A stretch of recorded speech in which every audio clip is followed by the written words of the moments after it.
Hello, hello everyone. Hello, Dr. Uh, Casey. Welcome, Dr. Casey. Welcome. So, thank welcome you. everyone.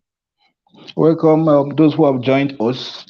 This live session has started, and we'll basically be dealing with the topic already displayed, UK Masters route. Of course, we emphasize on MSc, but Masters of Arts still exists. So, basically, Dr. Casey will be taking us through the route, the things you need to know. And the bulk of this live stream is actually going to be answering of your questions. So I want you to be ready to ask direct questions. He's going to have a bit of a time actually to talk to us from his notes and give us an overview of the pathway and what he thinks we need to know. But bulk of the session will be devoted to your questions. So what you need to do is while he's talking for the first few minutes, in the live chat/comment section, you drop in your questions. So once he's done with his overview period, I'll highlight your questions and he'll begin to address them. Some of these questions may be stimulated by what he'll be sharing with us today, but some might be questions you've heard about this pathway for a long time. And even if he doesn't mention it, Dr. Casey is willing to answer all questions. So you ask your direct questions, drop them in the comment section, and he will be attending to them just in due time. So you're welcome again. And this session is for everyone, really, regardless of your course of study, undergraduate course of study. So I'll be introducing our speaker now. He's a very great man, and he has a lot of portfolio that we need to mention just to regard him. So Dr. Casey, full name should be Kingsley Chibueze Amefule. He holds a BSc degree from the University of Nigeria and Nsukka. Dr. Casey also holds an MBBS degree from the University of Benin, Nigeria. And in addition, he's currently pursuing an MPH at the University of Bradford. Yeah. And Dr. Casey is also GMC certified. He has passed his PLAB 1 and PLAB 2. So he defines many things. He's a great author and an enthusiast for obstetrics and gynecology. We don't know if that will change, but he has written several books around the subject that probably we'll talk about in another session. So, Dr. Casey, we are glad to have you, and we're handing over the floor to you right now so that you feed us with knowledge. And then again, I realize so many people have just joined us now. Type in your questions while Dr. Casey is talking in the comment section in the chat box, okay? And whether the questions are stimulated by the knowledge you have shared or is a personal question you've come up with or you've been battling with, ask it. Dr. Casey will provide an answer, all right, or direct you accordingly. So meanwhile, let's welcome Dr. Casey in the comment box as he takes over the floor.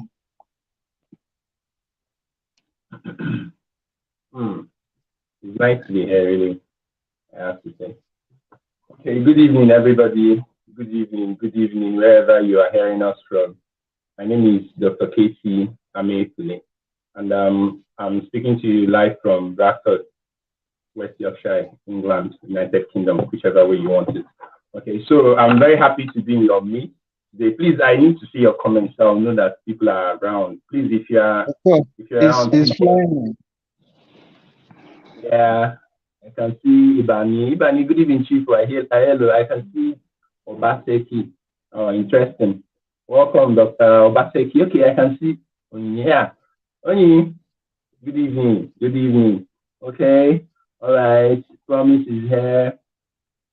All right. Thank you, everyone. Okay. Gina, I can see you. It's okay.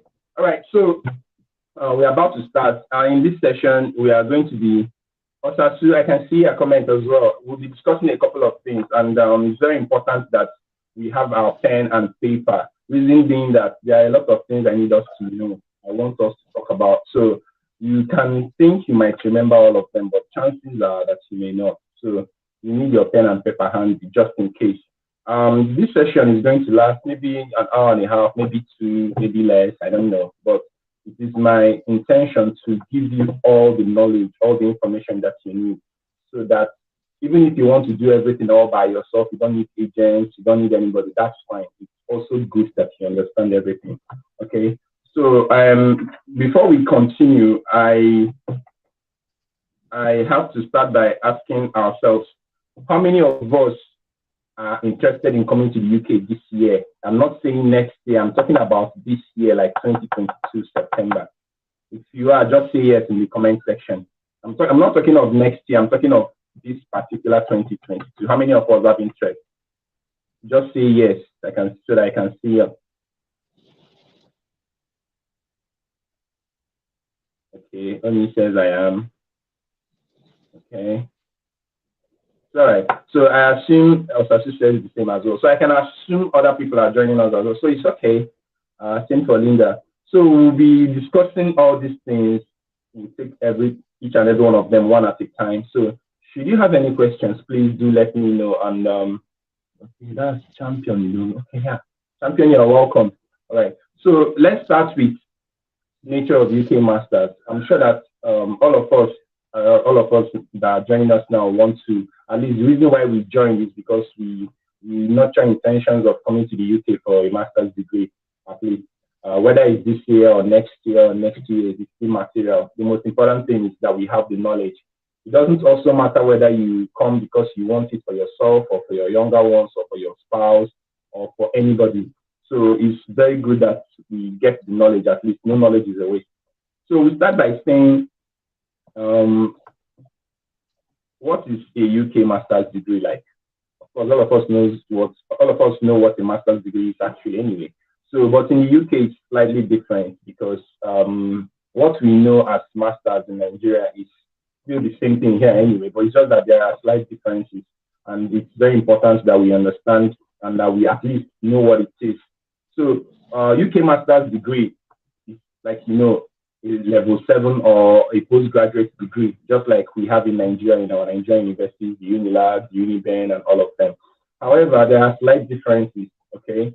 The first is that UK master's degree programs, majority of them are 1-year programs. I didn't say all, I said majority. So that means, let's say about 95% of them are 1-year programs. And most times, they even reach 1 year. You start by September, most times by August or July, August, you are done. So let's just say 11, 12 months programs. So that's the vast majority of them. However, there are a few more that could last more than 1 year. Some of them are 2-year programs. And by that, I mean programs like social work. And I mean a master's degree in maybe something like mental health nursing or adult nursing. These 3 are the ones that I know for sure are 2-year programs. And maybe there could be a couple more, but I'm not sure of those ones. But the ones I know for a fact, adult nursing, mental health nursing, social work, these 3 are 2-year master's degree programs. The vast majority of the rest, your MPH, that's public health, your data science, your artificial intelligence, your whatever, all of them are 1-year programs.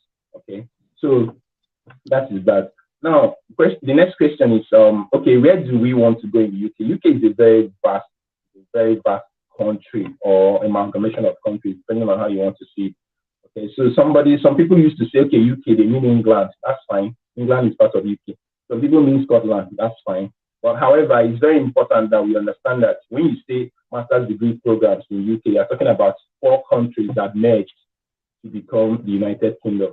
Okay, initially they used to be 5. Now there are 4, and there is England, there is Wales, there is Scotland, and there is Northern Ireland. These are the 4 countries that make up the UK. But however, I've come to notice from experience that vast majority of people only think about England, expectedly, understandably as well. However, there is Scotland, there is Wales, and like I said, there is Northern Ireland. So UK Masters covers any of these 4 places. You can be in Northern Ireland, you can be in England, you can be in Wales, you can be in Scotland. Recently, I have a doctor friend who just arrived in Scotland about a week or 2 ago. She's doing her master's as well. Very good friend at that. So how much, we've talked about the duration. We said it's 1 year for a vast majority of them. Very few are 2-year programs. Now, the next question is, if you have questions, please drop them in the comment section. I think many of us know the introductory aspects anyway. So it's just good that you can drop your questions. After that, after we discuss the nature, we'll talk about how we go about our application and what to expect and all of that. So the next part is cost. Okay. Next question is cost. How much does it cost? How much is it going to cost you to do a master's degree program in the UK? Okay. So I'm going to answer that. And for us to for us to break that down, I like being orderly. And the first thing is, I want you to understand that the cost of master's degree programs in the UK can be divided into two. First is for home students. By home students, we mean British citizens or European Union citizens in many categories, but usually British citizens. Now, the second category is for international students. By international, as you can see, I'm a student of the University of Bradford. I purposely wore this my cardigan. I love wearing it actually. You know, it's also okay. So the second one is international students. So international students, by that we mean non-British citizens. That's most likely people like you and me, except you have a British passport. So the school fees usually for home students, no matter the program, the school fees are usually charged per year. So any amount you hear, any amount I tell you is an estimate, but it's usually per year. So if your program is a 1-year program, that means you're paying it once. But if your program is a 2-year program, that means you're paying it 2 times. Okay. So for home students, like I said, British citizens, it's usually around, depending on the program, sometimes it can be as low as £4,000 or £5,000 per year. Okay, if you convert it to Naira, use 700 or 750 to multiply. So £1,000 will be like 750k. Although it can be slightly higher if you're using parallel markets, but if you're using central banks rate, it should be around 550k or so, £1,000. So then again, so I said for home students, the school fees can be as low as 4,000 or even 6,000 to 8,000 pounds. So let's say between 4,000 and 8,000 pounds per year for home students. However, for international students, that's people like you and me, it can be a little bit higher. For some schools, it can be as low as 11 grand. That's 11,000 pounds per year. And if you see a school that has 11,000 pounds, maybe rush that school because that's about the cheapest you can get. However, for some other schools, it can be very, very high. And I'm talking about something like 25, 30,000 pounds or even 40,000 pounds a year. But many of us don't get money. So we try to go for the cheaper ones. Now, we want Japan. I know we say you too like the MP. I just graduated from England like maybe 3 years ago. So this master is not too hungry me, but we have to, because we know why we are doing it, not necessarily because we are desperate to do a master's. You understand? I mean, I can decide to wait for another 5 years to do master's, nothing will happen. But I chose this pathway because, like I said, it's a better route anyway. So there are some schools, like I said, that are cheaper and some that are more expensive. The likes of the Ivy League universities, the Oxfords, the Cambridges, and all those very, very, very, very popular schools, the very big boys. Those ones can charge as high as 25, 30 grand a year. So, but that one is not our business.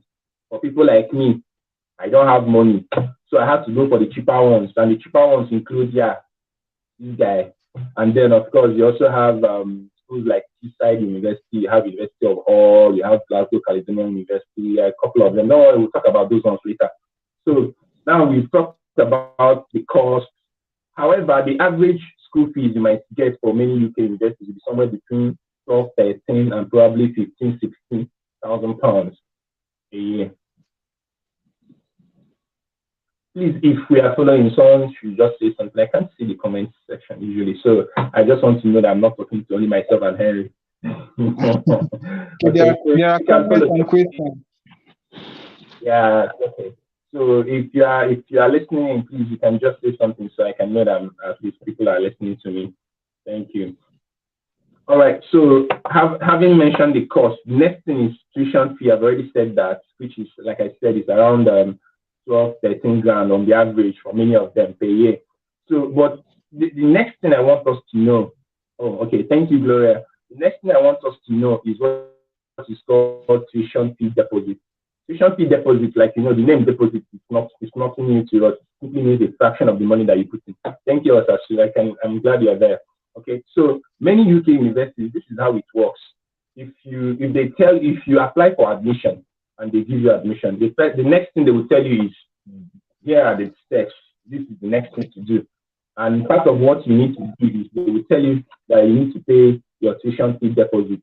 Okay, so how does it work? Many UK universities have a tuition fee of about, like I said, maybe 12, 13, 14 grand a year.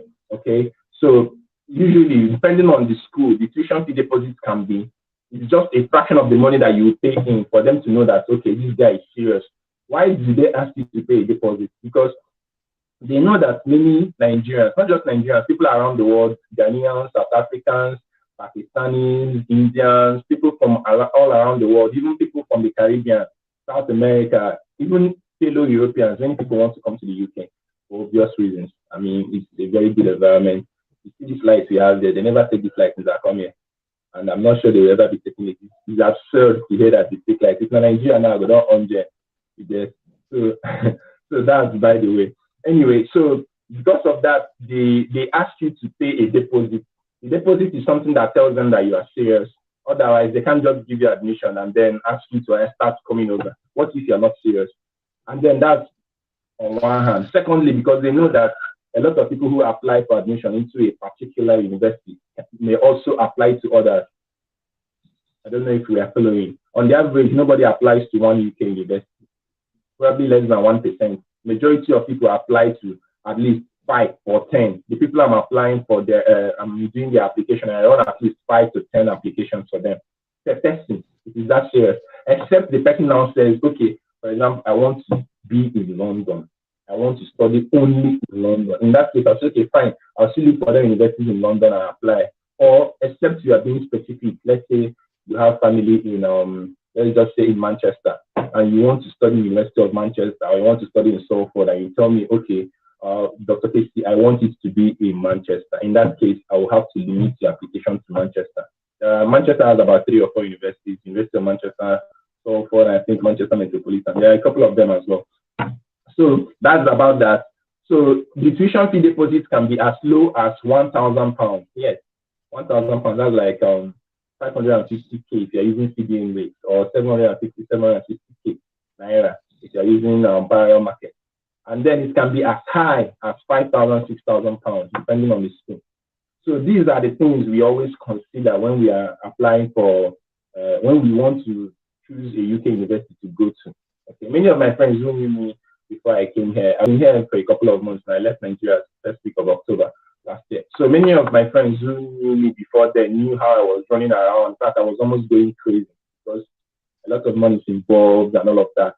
I'm not going to deny that a lot of money is involved. So don't think it's going to be easy. It's not. Okay. So I had to, part of the reason why I chose this university, I like sampling it. Part of the reason why I chose this university is one, the school fees, I can't say it's the most expensive. It's low to average in terms of how high it is. As I last year, it was £12,682. Okay, for international students coming from Nigeria, they will tell you it's £17,000. But if you're a Nigerian, Bradford will give you £5,000 worth of scholarship. So minus £5,000 from 17,600, you get around 12,600, and that's what I am paying per year. Okay, but because my program is a 1-year program, I'll just pay it once. Okay. Now the next thing is the tuition fee deposit for this school is £2,000. That's about, if I use CBN rate, I paid in the bank that time. I paid about 1.1 million naira at the time. Okay. So, but like I said, the school fee deposit can be as low as £1,000 depending on the school, and can be as high as £5,000. Some schools on the average is 3K, 3 to 4,000. When you pay it, it tells them that, oh, okay, all right, this guy is serious. So you know what? Let's bring him over. If without your payment, they can as well assume that you're not interested. Okay. For me, for example, I applied to 37 UK universities. I had that time. I applied to 37, and I got 27 admission offers. 27, and out of the 27, about 9 of them were from London alone. Talking about London Metropolitan, talking about Glasgow Caledonian University they have a branch in London, talking about a lot of City University of London, a lot of them. Then that's besides that, and then not to talk about the likes of what is called now, Manchester, Leicester City, Gloucestershire, a lot of them. They get plenty admission offers, Sunderland even. But then again, I had to make a decision because I didn't have money. My own was to Jack, but I didn't care whether I was going to Channel Islands. My own is move Nigeria first, like move Then when we get there, we now decide, okay. So I had to make a decision because I didn't have money. I had to consider how much the school fees of the school is, and then of course how much your tuition fee deposit is, and a lot of other things. So these are the things you consider, okay, before making your decision. So having said that, what's the cost of living like? Okay, I've mentioned tuition fee deposit. What's the cost of living like? Cost of living in the UK is, how do I put it? It depends on how do I put it now? It depends on how you want to see. I would like to say, and I can beat my chest and say that cost of living in the UK generally is depending on where you are living. If you're living here, like in Bradford is northern UK. Yeah, the UK has north, mid, what's it called now? Midlands, and then the south. I'm talking about England, sorry. Northern England is where Bradford is, the likes of Bradford, Leeds, Manchester, Liverpool, Newcastle, Middlesbrough, what else again? Hartlepool, Darlington, there are a lot of UK cities. In fact, these days I know many UK cities much more than British people themselves. Sometimes I tell them about Cumbria, and they're like, Cumbria, I haven't been there. I have been there myself. Okay, I love traveling around, so I've been to many of them, but especially in the northern part here. I haven't been to London. I haven't been to the likes of Plymouth and Bristol and Brighton. Those ones are in the south. I've not been there. Okay, so we have the northern part of England. We have the central part of England, or what they call the Midlands, the likes of Birmingham City, Northampton, and co. Then we have the south. The south is where where many people. People are everywhere, but the south is where you have London, where you have Bristol City, where you have Plymouth, where you have Brighton. Okay, there are so many of them in the south. The weather here in the north can be very windy and very cold. Like here, almost cold wants me today. I don't like giving. It's always like a normal thing. So when you are applying, these are the things you consider. The north, where I'm staying in Bradford, the cost of living is very much affordable. And then, but I'm going to go into that later. I don't want to talk about that now. So different schools and different programs. I've already mentioned that there are a couple of schools. There are many. The United Kingdom, the much I know, has about at least 150 universities. At least 150. And I didn't apply to all of them anyway. I applied to only about 37. I could have applied to more, but I had my reasons for choosing those 37 schools that I applied to. Okay, so I also expect that you have your reasons as well. If you have family in Wales, for example, Wales is where Cardiff City is. Wales is where Swansea is. If you have family in Wales, consider Wales as well, because I always tell people, think support. UK is wide, UK is big, and you will need support because there will be a culture shock. There will be some kind of adaptation that you need. People like me, I don't have family here. I don't even have relatives. I don't have anybody. You get. But I'm this kind of person that if you throw me in the Atlantic, so far people are surviving there. I will survive there. So I just have to find my way. You know, there how we got survive. We stayed in Nigeria now. If you survive in Nigeria, it's the UK that's so I beg you. So you don't get how you will survive. Okay, but if you have family, if you have maybe family in South, like Brighton, all those London, or even in Scotland. Scotland has a lot of cities. It's in the northern side of England anyway. Scotland has very popular cities, the likes of Glasgow, there is Aberdeen, there is Edinburgh, there are a lot of them.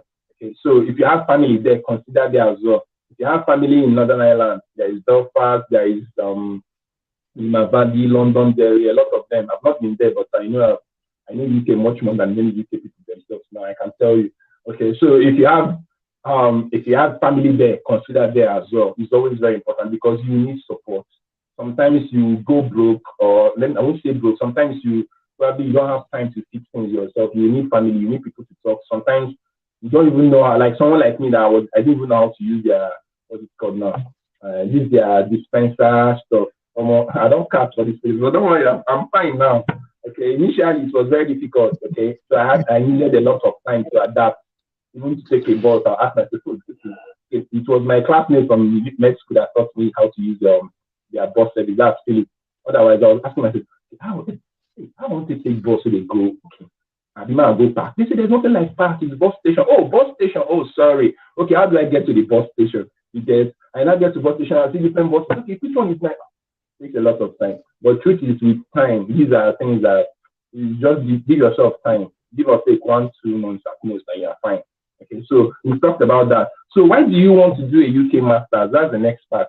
Why would you like to do a UK Masters as opposed to Nigerian masters. I mean, what program, except for a few programs, majority of the other programs you might want to do, they offer them here, and they do them in Nigeria as well. I mean, is it MPH that's not done in Uniben, or is it in Unilag, or what program is it that we want to do here that's not done in Nigeria, except for a few? Okay, but why are we paying so much money? Why are we gingering to leave Nigeria, even if it means we will go pay a lot of money? Question is why. Okay, so I'm going to answer that. The reason is this. Okay, I have to be very honest with you. UK masters can be expensive for people like us, especially if you are coming for the first time. Oh, Chidima Mayfly, I can see you. Welcome, welcome. Okay, so yeah. So now the thing is this: that if you are coming to, it's very important that you understand that there are a lot of reasons why people come.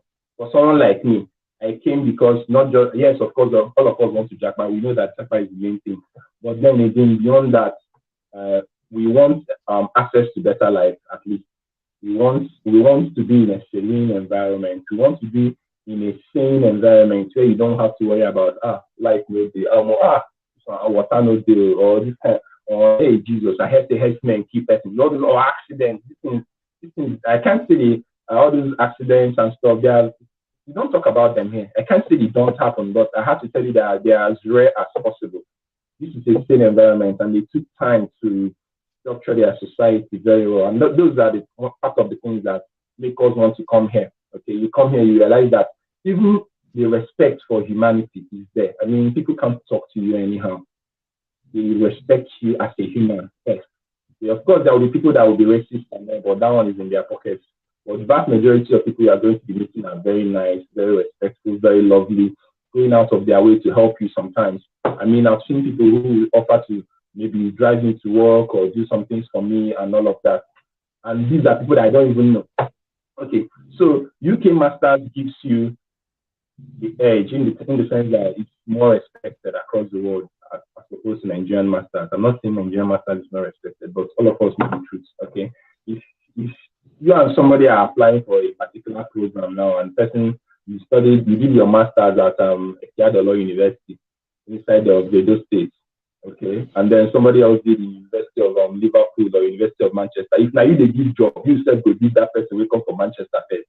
Okay, if not for anything, the person has more exposure. It's assumed the person was taught by better people. It does not necessarily mean that the person is better in terms of what the person has upstairs, but we look at the credentials, and most times your interviewers or your prospective employers may not even know you, the person. They just look at your credentials, maybe, and probably ask you a couple of questions. Okay, so that's one. And then two is that I've already mentioned the quality of the program is nice. The environment is very good. I mean, and then you get to liaise with other people from different parts of the world. You get to meet, people from almost everywhere. In my class, for example, although my class is an exception anyway, but in Bradford, as an example, there are people from everywhere, people from different parts of the world. Yes, it is dominated by Pakistanis, speaking of Bradford as a city, but there are people from everywhere. Even I've been here for 5 months now. I've met people from different parts of the world: Ghanaians, Zimbabweans, South Africans, Indians, Pakistanis, and of course, fellow Nigerians. We know they now. Americans, people from the Caribbean, even as far away as New Zealand and Australia. I've met people from everywhere.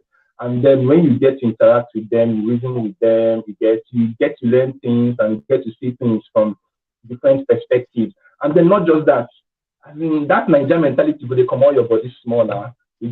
Although we can show ourselves somehow, we still show ourselves. You need to see a Nigerian arguing with a British person. Before that, the guy don't change our straight. I'm at the back, I'll be like, yeah, that's Nigeria. So we can always show ourselves sometimes, but on the average, it gives you a different dynamic view of life as opposed to what you are used to in Nigeria. And then again, you get used to people being nice. In Nigeria, when someone is nice to you, you are suspecting this guy is being nice. You should say this guy knows they're okay. But yeah, there was a day the Nigerian came out one day. I think I was late for a job or something, so I was rushing. And then in Nigeria, we are used to, once the bus opens like this, everybody will rush. People will just be rushing inside. I didn't know that in the UK, that was when I came in the first 1 week. I didn't know that in the UK, once the bus stops and opens, everybody will be on a queue. And everybody, yes, please, Thank you. No problem. All right, no worries. Everybody got the green JJ. Me, I was coming from the back. I was waiting for the bus. Maybe the bus stopped. People there on the queue. Yeah, I rush enter. And I said, oh dear, you don't do that. Could you please go to the back, please? Everyone was looking at me like, where is this one coming from? I'm like, oh, sorry. And Nigerian guy already back door the laugh. The guy said, he's not been here up to 2 weeks. I said, no, it's 1 week. Everybody started laughing because they know that it's expected. But when you stay here a long time, you start realizing that there are some attitudes you had back home that you probably need to remove. Okay, that's by the way.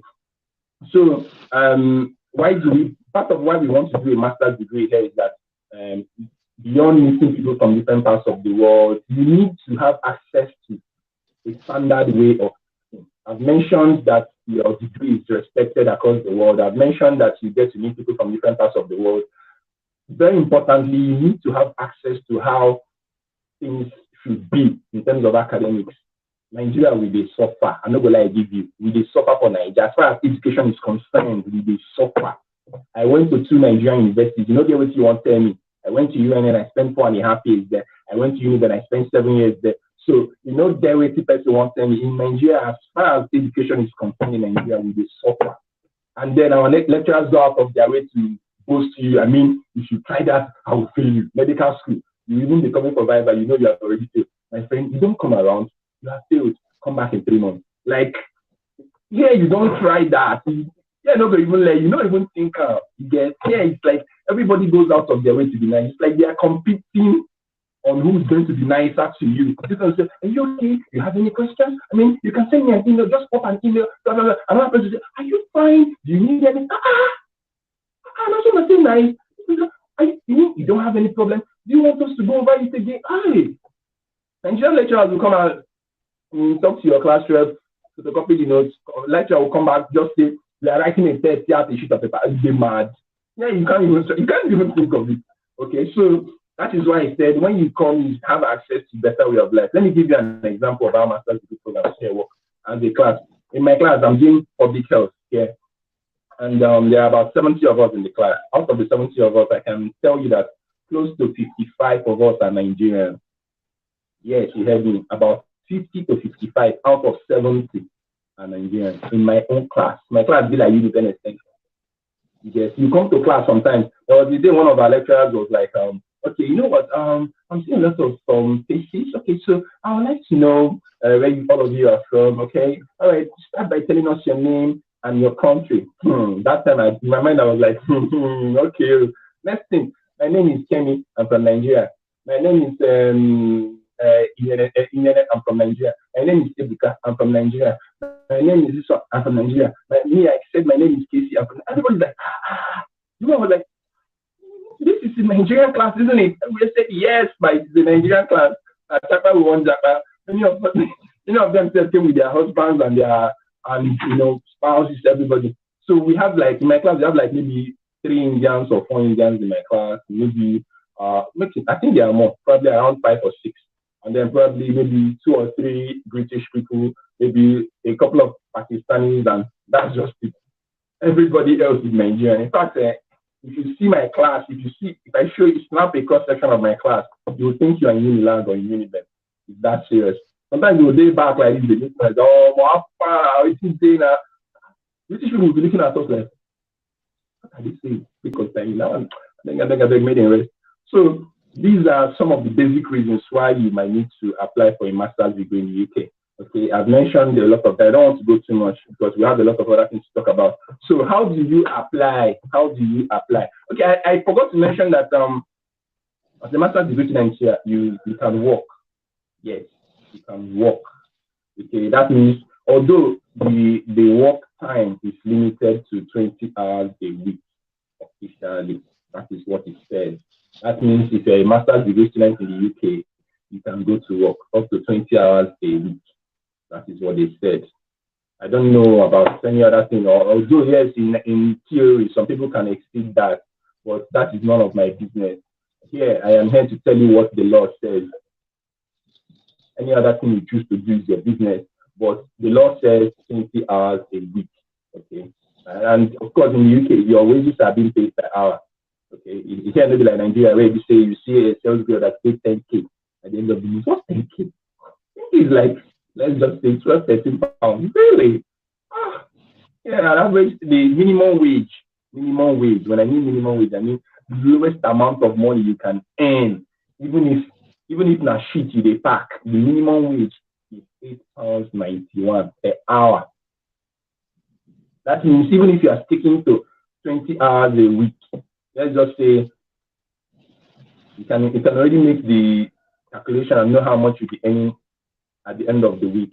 Just say 20 hours times 8.91. You know how much you are making. Okay? So that tells you a lot per week. Then times it by 4 to get per month. We can say 80 times 8.91, and it gives you how much you are making as a student. That is what the law says. If you choose to go above it or below it, that one, that's not for me to talk about, okay? So that means you can work as a master's degree student. However, even this year, from April 6th this year, the minimum wage becomes £9.50. Yeah. Usually their tax year is from April to April. So April this year it becomes £9.50. That's what the minimum wage will be. I'm sure that by next year, minimum wage will be like £10 plus. So that means even if you are an unskilled laborer, then now company they go back for factory, you can't earn below the minimum wage per hour. But you can earn a lot higher. Some of my colleagues, including Nigerians, some people work in places where they earn as low as probably 12, 13, 14 pounds a week per hour. Sorry. I know a colleague who is working with one agency. I think he lives in Sheffield. He's being paid around £15 per hour. 15, 1.5. Some of them that work with Amazon and Co. It depends. So you can earn money to support yourself and even support your family. Okay, and then you realize that they suffer for like they're not like you. But that's by the way. So how do you apply? Let's get there. We've had a robust introduction. One of my aims of having this session is not just to tell you, but also to motivate you, to ginger you, okay, so that you see that, okay, there is a lot, in as much as it's going to cost you some money, especially if you're coming from a background like mine, you don't have money. But in addition, it's going to, in the long run, it's like an investment in yourself. So if you have the money, fine. If you have people that can lend you, please borrow from them. Because in the long run, you'll be happier. You'll be happier for it. Okay, so how does one apply? For you to apply to UK universities, please pay attention. There are 7 documents that you need. There are 7 documents that you need. 7 for you to apply to UK universities. The very first one, I divided them from my medical school knowledge. I used to divide things into major and minor sometimes. So I call them 7 major documents, 7 documents, but I have 4 major and 3 minor. Okay. Just like you have major and minor from medical stuff. So the major documents, by that I mean those ones, get what you want, so you must have them. The first one is an international passport. Today, one of my friends was asking me whether he should, that he has everything other than the passport, whether he should go with the application. I told him it's not possible. They won't even listen to you. All your documents must be complete before they will start thinking, okay, all right, okay, should we or should we not? All right, but this, that if you meet all the criteria, 9 times out of 10 they'll give you the admission. They want you to come now. You're going to pay them money now, so they want you to come. They have no reason why they won't give you admission, except you don't meet their criteria.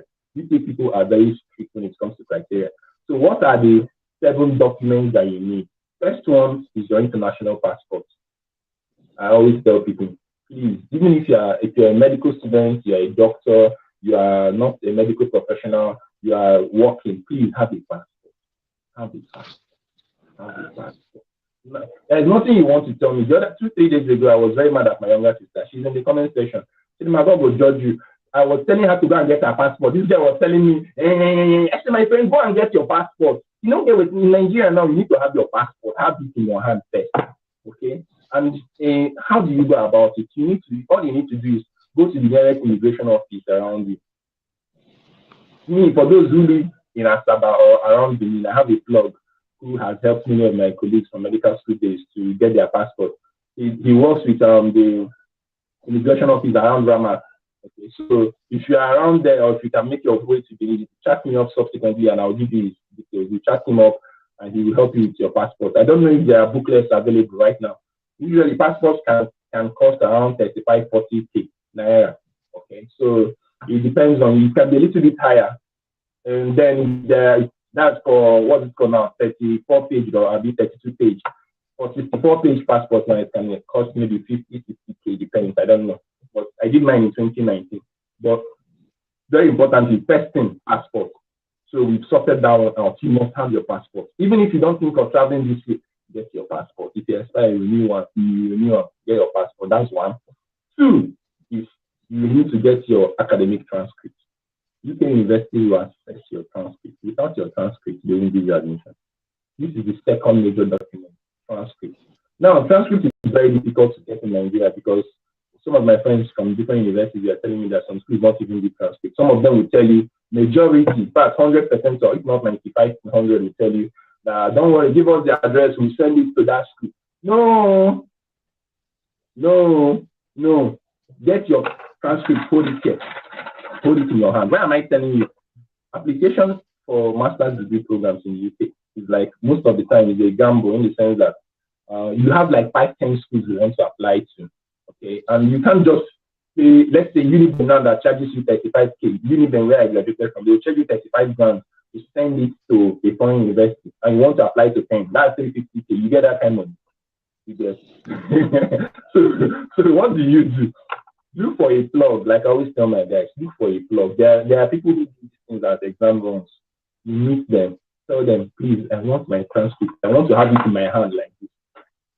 They will add money to it. If it's 35K, that's the money. They might make it, they will tell you to bring 60 or 70K. Don't look at the money, pay them the money. Within 1-2 months. What they will do is, what they usually do is, as I know how they do it, they will go to the school and apply for your transcript. And then they will put, probably they will put an address, like if it's Benin City, for example, they might put somewhere like BIU, that's Best in the Outer University, or they might put something like Illumination. Then when the transcript is, because it's the same transcript they will send to Manchester that they will still send to Illumination. Now your score, that your distinction or that your pass or whatever it is that you had, it's the same thing they will still send to all the schools. So when they now put somewhere like Illumination, they will now go there and track it from those people and then hand it to you by hand. So the second thing is transcript. Third thing is your academic certificate. By that I mean the one you were given on your convocation day. The one that has the seal, the stamp of your university. I have my own here. I came with almost all of them. So that's number 3. So statement of results, no. Some people will ask me, but no, statement of results, no. They won't even listen to you. Testimonial, no. So you need your academic certificate. That's number 3. Number 4, the fourth major document you need is your proof of English proficiency. That means either, what they simply mean is that they want to know that you speak and you understand English. All of us from Nigeria, many Nigerians speak at least 2 languages. Many of us speak maybe our local dialect, for me it's Igbo, and then of course English. So, but they themselves in the UK don't know. So they want to be sure that you can speak English. And how do they know it? Either you give them your IELTS, which is for people like doctors, I always advocate IELTS because you use it for many things, not just your master.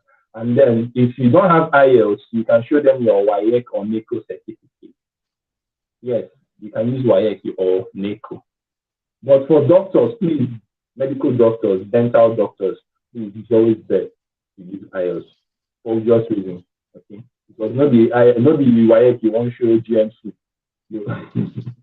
Now GMC you won't show WAEC. Okay, so it's always best to use your IELTS if you're a doctor. But if you're not a doctor, you want to do masters in any program, your WAEC or your NACO will be enough. Trust me. Okay, that's for that. These are the 4 major. Then the 3 minor documents that you need. Because I call them minor doesn't mean that they will give you admission without them. No, it simply means they are not ranked in the same level as the other ones. They are the 5th one now. That's number 5. It's your CV. Please package your CV very well.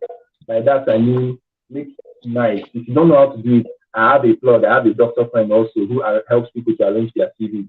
You can chat me up. I'll link you up to him. He will help you package your CV and all of that very, very well. So that's number 5. Number 6 is references. By references, I mean letters from people who know you, people that have higher societal standing, who know you, who can vouch that you are a nice person, that you won't come to their class one day and then use one hammer to scatter all their computers. Okay? People who know that, who can vouch for you that if you come to school that you're a nice person, you'll be coming to class. And you need at least 2 of these references. Okay, usually there are 2 types of references. There is academic and professional. Academic reference means reference from somebody who taught you academically, someone like probably your previous lecturer. Me, I use my lecturers from University of Benin. Dr. Obari Siabon, who was my project supervisor on community health. And I used 2 people actually. Dr. Musa Inarona, consultant obstetrician and gynecologist. My real guy. They like, no problem. Within a few hours. In fact, other people would say, write and bring to me, let me sign. What's his name? Dr. Narona said, no problem. I will write it by myself. I see the man in English. He said, on the doubt whether that means they talk about, like, really? The man finished work. Then the third person I used was Dr. Mainjai. He's a doctor in the University of the consultant anesthetist, not the professor, the doctor. He was the HOD at the time. I don't know about now. So you need like at least two reference letters. Like if you can't get professional, you get academic. Professional reference letters are simply letters from your former employers, people who you've worked with in a professional setting, who can say that, okay, you are a nice person and all of that. But because you're applying for a program, your academic references are much more important than professional references. So I asked you to get from, if you don't know that, this was one of the reasons I was angry at my younger sister. I was like, you don't even know these things. And somebody who lives by the river should not wash their hands with spit. I was telling my sister, the way they help people, they package their own. Now you know, come know what you want. My friend, go back to your school and get your reference letter. Okay. She said, I'm in school. First talk to your lecturer and get them now.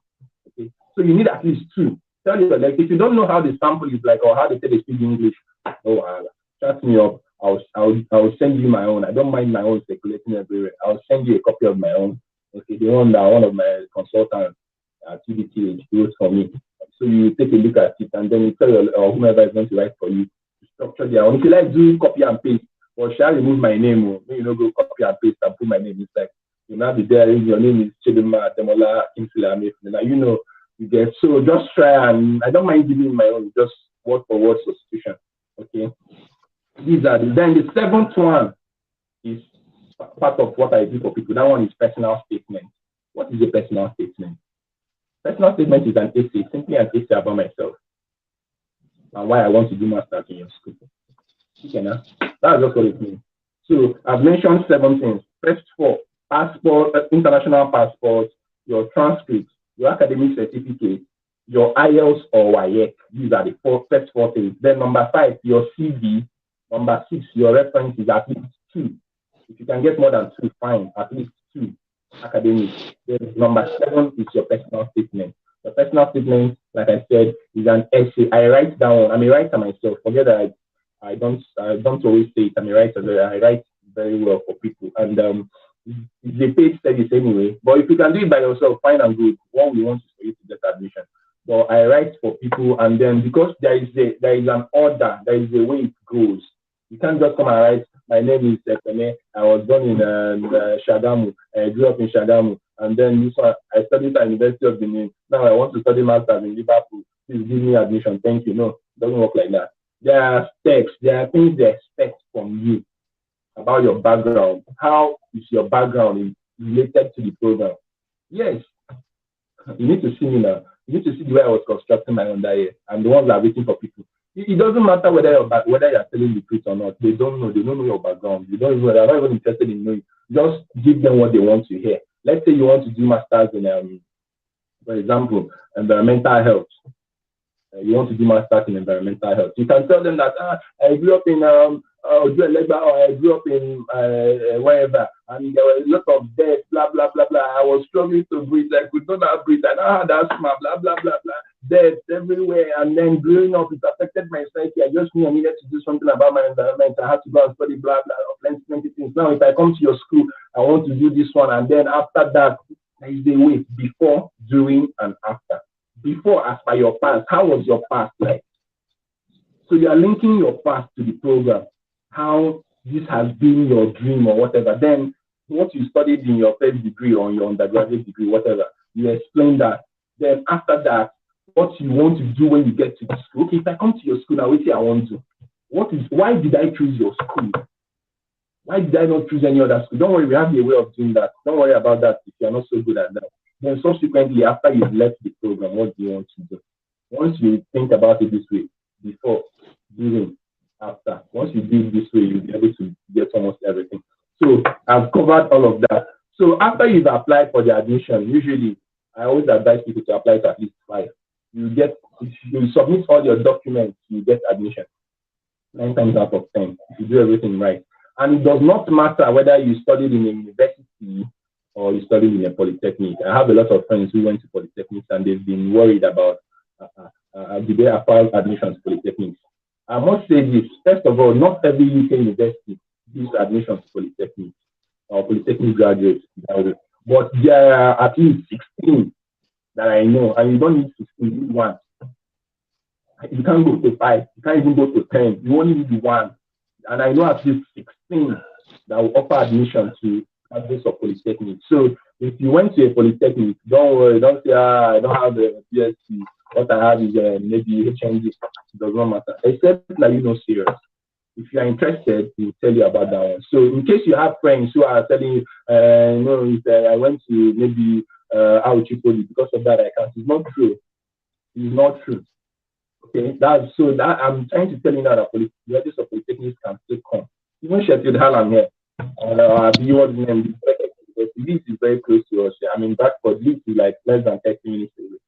That's the home of Leeds United. Oh, Chelsea will be going there in April. I'll be there to see the game. So there's a university there as well, Leeds Beckett. Many of them, they are polytechnic graduates, so don't worry. However, it's very important that you note this. What you graduated from, or what you graduated with, is very important with regard to whether they are going to give you the admission or not. Many schools will say 2-1, and we know maybe everybody gets 2-1. However, there are schools that will give 2-2, and even as low as 3rd class. They are very rare, they are very small. So that's why I always advise people, try and graduate with whatever as high as you can. If you can make a 2-1, fine. If you don't have a 2-1, if you have a 2-2 or a 3rd class, 2-2 becomes challenging. I have some friends whose admissions have been turned down because of that. But there are some other schools that will still give you anyway. But many UK universities will prioritize 2-1. That is just a fact. Okay. So and then the same thing applies for whatever you graduated with in terms of polytechnic ranking, whether it's lower credit or upper credit or whatever you get. So you also consider that. So I've mentioned all of that. So what are the next steps after you've applied for admission? Let me tell you how it works. You've applied. A couple of weeks later, maybe 1-2 weeks later, you get an admission offer. Dear Linda, for example, let me use my phone. I know she's in the comment section. Dear Linda, congratulations, you've been offered admission into the University of Manchester to study a master's degree in social work. This is how the letter usually goes. And then a couple of days later, if you apply to another school, you receive another one. Dear Michael, congratulations, you've been offered admission to study blah, blah, blah, blah, blah, blah. In the comment, and then after that, the next thing is, these are the things you need to do. So what do you need to do? First of all, like I said, you pay your tuition fee deposit. They will ask you to pay your tuition fee deposit. So after you would have paid your tuition fee deposit, in around 10 minutes or less, we'll take your questions. I'm sure a lot of you have questions because I don't want to say everything. I have plenty of things I've written down, but I'm sure when you are asking your questions, I can take them and to help you to mention some of them. So I don't talk for too long. So after you've applied for admission and the admission letter comes back positive, first thing is to be happy. Yes, you'll be happy, but don't be too happy because getting the admission is just one step out of plenty. So it's not like once you get the admission like this and you can, no, there are still many steps to go. The next step is they will ask you to pay your tuition fee deposit. Okay. And your tuition fee deposit, I already said, is usually in the range of 1K to maybe 4 or 5K, depending on the school. So they will tell you that you are expected to make a deposit of, let's say, £3,000. Okay. Now, if you pay the deposit, how do you pay the deposit? You can choose to pay to them direct. They will tell you the sequence. They will even send you the account details. You will see self retire. You'll be getting like 4 or 5 emails from them regularly. Dear Tuesday, blah, blah, blah, blah, blah. At some point, I was like, I beg, more than leaving. So you now pay the tuition fee deposit, which should be, depending on the school, let's say £3,000. For the University of Bradford, it was £2,000, like I said. And now I use CBN rate. So it was cheaper for me. Imagine I was using Permanent Residency. Now 1.5 million for don't pay. But I paid 1.1. Okay. I was in Lagos that time. I think I went for PLAB that time. So I went to academy, sorry. Yeah, I remember. So you pay your tuition fee deposit. After you pay your tuition fee, around 2-3 days later, they will receive it. They will send you an email that yes, we have received your tuition fee deposit. Okay. Then the next thing is, depending on the school, in fact, majority of UK schools do it now. They will ask you to prepare for an interview with them.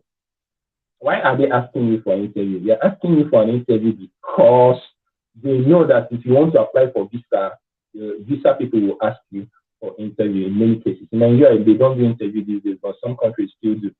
So, for you to do interview with them, it's an online session just like this, but they will ask for 2 major documents before them. One is your TB certificate. TB, yes, tuberculosis. And if you are living in Nigeria or in sub-Saharan Africa, I think some parts of Southern Asia again, you will need a TB certificate. TB certificate is simply a certificate that says you don't have tuberculosis. However, because it's for international purposes, it's not something you go to UBTH and say, no, I give me TB certificate. They won't listen to you.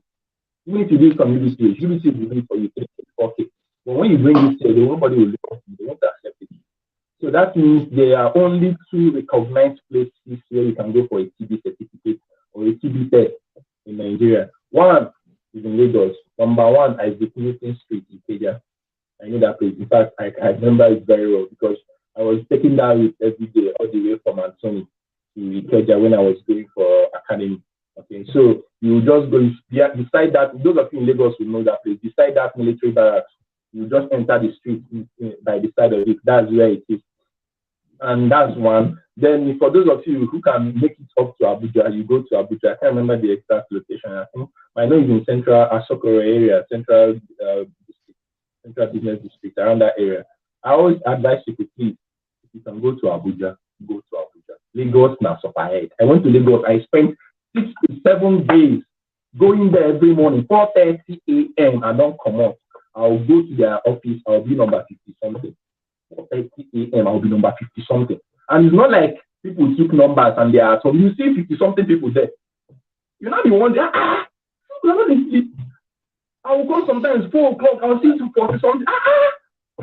Crowd will be many pushing people. Your father, your mother, your man. Do you know who I am? No Nigerian mentality now. You see people sometimes they will call Okoro family. Come for your TDC. Once they call Okoro family, you see 20 something people. Father, mother, and children, and cousin, and everybody is coming. Oh, more. The crowd, I pity. At some point, I was going in for my academy. At some point, I told myself, man, I have to go to Abuja. So I kept lobbying until I got a slot in Abuja. I had to go to Abuja, do my TB certificate, or TB test. And the advantage of Abuja is that when you do it in Abuja, that day, they'll give you a TB certificate. In Lagos, you go to Lagos, you do the certificate, you do the test today. What is the test? An X-ray. You just put your chest, something will snap it from the back. Many of us have done X-rays before. So you do a chest X-ray. Lagos people will tell you, okay, you've done your chest X-ray. Come back in 3 days to come and collect the test. The first day you will go, they will book you. So you've gone day 1, go 3 days later to collect the test. The test results. You get it. So they are coming like 2 to 3 times. And if you are lucky to get booked the first day, Jehovah. No, you come like 3 days. In Lagos, you come 3 times. First time, you get a booking date. Okay, let's say you got booked today. They will not tell you, okay, today is Saturday. They will not tell you, okay, Dr. Henry, your TB test date is next week, Tuesday. You will come again next week, Tuesday. You will do the test for you and now tell you, okay, hey, we've done the test for you. Okay, come next week, Saturday to collect your results. 3 times. Lagos now, stress. I swear to God. But go to Abuja, they will just book your next thing, enter the next one. They do it. You wait for 2 hours. Okay, take it. Thank you. You can go. That's it for Abuja. So after you've done that, that certificate. That certificate is what is part of what you use for your visa application. If you don't do it in either of these places, no matter where you do it, it's rubbish. They won't take it. Then the second thing they will need is proof of funds. This is part of the biggest problem. Proof of funds simply means your bank statement that says that I have the money, or UK people come and see, I have the money to study in the UK. This is my bank statement. Do we have the money? I lie. You don't get money. I lie, all of us just lie. So what we usually do is we try to package it, okay? Because how much do they need depending on the school? what they are asking you to show them in your bank statement is that, let me break it down for you so you understand it. If your school fees is £12,000, for example, £12,000, they will usually calculate your living expenses at, let's say, around £9,000 per year. Which is the job where you finish £9,000 per year. What's £9,000? £1,000 is like 750K. And the times it by 9, they say that's how much I will finish in 1 year. As per what? What am I eating? Okay. So usually, but that's what they will calculate it as. So what is usually advised is that, so if your school fees is £12,000, you pay 2,000 as what's it called now? Tuition fee deposit. You are left with 10, and then they now have another 9 to calculate as your living expenses. So they are asking you to show them your bank statement that says you have £19,000 already in your account. And that money would have been in your account for at least 28 consecutive days. If it hasn't been in your account for 28 days, it's null and void. So that means, what they simply mean is, show us your bank statement that shows you have £19,000 equivalent. So depending on how much you are, depending on the school, remember, there are some schools, that's why it's good to go for cheaper schools. Because if you are going for a school like Cambridge, where school fees is like 25 to 30,000 pounds, only school fees, then you now talk about living expenses. So that means you are going to show them a bank statement that has up to 40,000 pounds instead. How you take that kind of money? Except you have, I don't know. But for people like us that don't have, this is what they ask you to do. You are looking at least 13, 14 million naira. Okay. That is what the bank statement will show. If you must not have it by yourself. If you have a direct relative that has the money in their account, that's the sponsor, their account can suffice. But that person has to be direct relative. This one is not PLAB, where you can use your uncle's account or your uncle, your brother, what's not even brother, your friend's account or your mentor's account. Yeah, they will say, okay, since you're going to stay for 1 year, what if that your mentor now doesn't have money again? What if you now use that his money to maybe do a program or invest it in business? You will not be stranded. So they will prefer a direct relative. That means someone like your father, your mother, your elder brother, your elder sister. That is if you don't want to show them your own bank statement. But if you can show your bank statement, that is better. How do we do it? I have plugs for all these things. What we usually do is, I don't have money. So what we do is, you meet bank people. Bank people will tell you, okay, hello, my friend, it's business for them now. How much do you want? Okay, bank, University of Manchester said I should bring a bank statement that shows I have 15 million in my account. Oh, 15 million, thank you. Say no more. They will tell you, they would usually, many of them will charge 5%. 5% is the ideal rate. I would say it's the ideal, it's the standard rate. Some might charge a little bit lower than that. Some will charge a little bit higher. But 5% is the usual thing. So you pay them 5% of any money you want. If it's 10 million naira you want, you pay them 5%, which is like what? 500K. Cash. Well, that is so funny, I swear to God. You pay them the money. When you pay them that money is for 28 days, not for the entire period. 28 days, that 28 days you need. They might just give you a grace of 2 extra days, that's 30. So you pay them 500K, they will create an account. Don't worry, they won't come and put it in your Naira account. Don't be worried that they will put it in your account. If you say they don't say you should carry the money. What they will do is, even if you have an account with them, they will open a fresh one. Let's say you are banking with Zenith. Zenith will still open another one for you. Put your name, put everything inside. They will give you a form to fill. Then they will not put that money inside it and lock it. So don't worry, you will just be seeing, you will just get a lot. 10 million naira was transferred into your account. Oh, yeah, now go and touch it now. So the money will just be there, okay? But it's always advisable when you put the money, shall be recharging, making small deposits inside it. You know, come like saying 10 million naira was just sitting. So you just, every now and again, my very good friend, who I call my school father, Dr. Jude, he was very helpful that time. I used to ask him every 2-3 days, I would say, Jude, I beg, send 1K go my account. Jude, you just transfer 1K. I want to see you have 14 million 1K. I'll say, hey, Jehovah. Then another 3 days, 1K was transferred to your account. You have 14 million 2K. You get, at the end of the period, the bank will remove their money. And whatever thing you have left, your 2K, your 5K, your 10K that you put inside, anything extra will now be, that's when they will now unlock it and you now take your money. Okay, so don't think that they will take away everything, but that their 14 and you will see it until the end of that period. However, I always tell people, if you're making budget, please try to budget for more than 1 month. The reason is this: when you are going to apply for visa, let me tell you, I always tell people budget for 1 month and 2 weeks. That means you are going to be paying, let's just say 7.5% in all. The reason is this: that if you, at the end of 1 month, you print your bank statement, right, and you use it to apply for visa. Now, when you apply for visa, it might take, depending on the crowd or how that is now, it might take a couple of days for you to get a date for biometrics. Because after you've gotten your distance, I think I'm a little bit too fast. Don't worry, let me take it slowly. After you produce your bank statement, 1, your TV certificate, 2, so you have 2 documents with you. You will now have an interview with your school.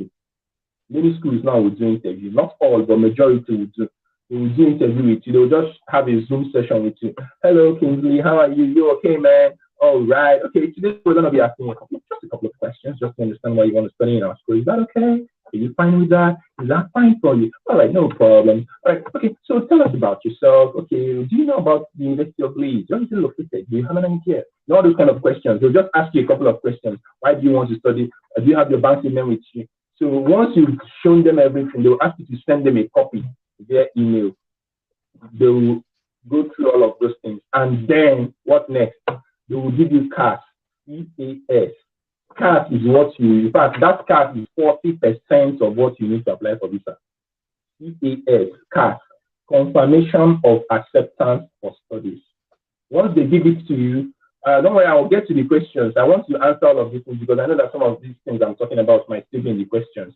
So they will, once they give you the CAS, after you've given them these 2 documents and you've done your interview and you've paid your tuition fee deposit, they will give you CAS.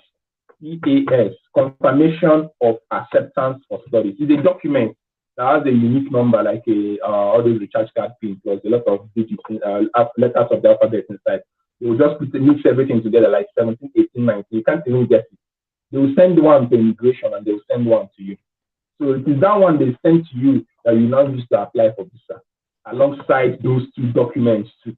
Why does the school request for you to send these documents? Because they know that if you don't send them, your visa might be rejected. They want to go through it first to be sure that what you are sending to them is what you are going to use to apply for visa.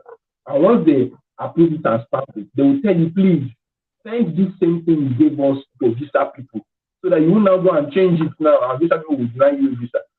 You get it? So these are the steps, and then after that, you go for you apply for visa. Visa application is a long process, but it shouldn't take so much time. I applied for visa in September, I think.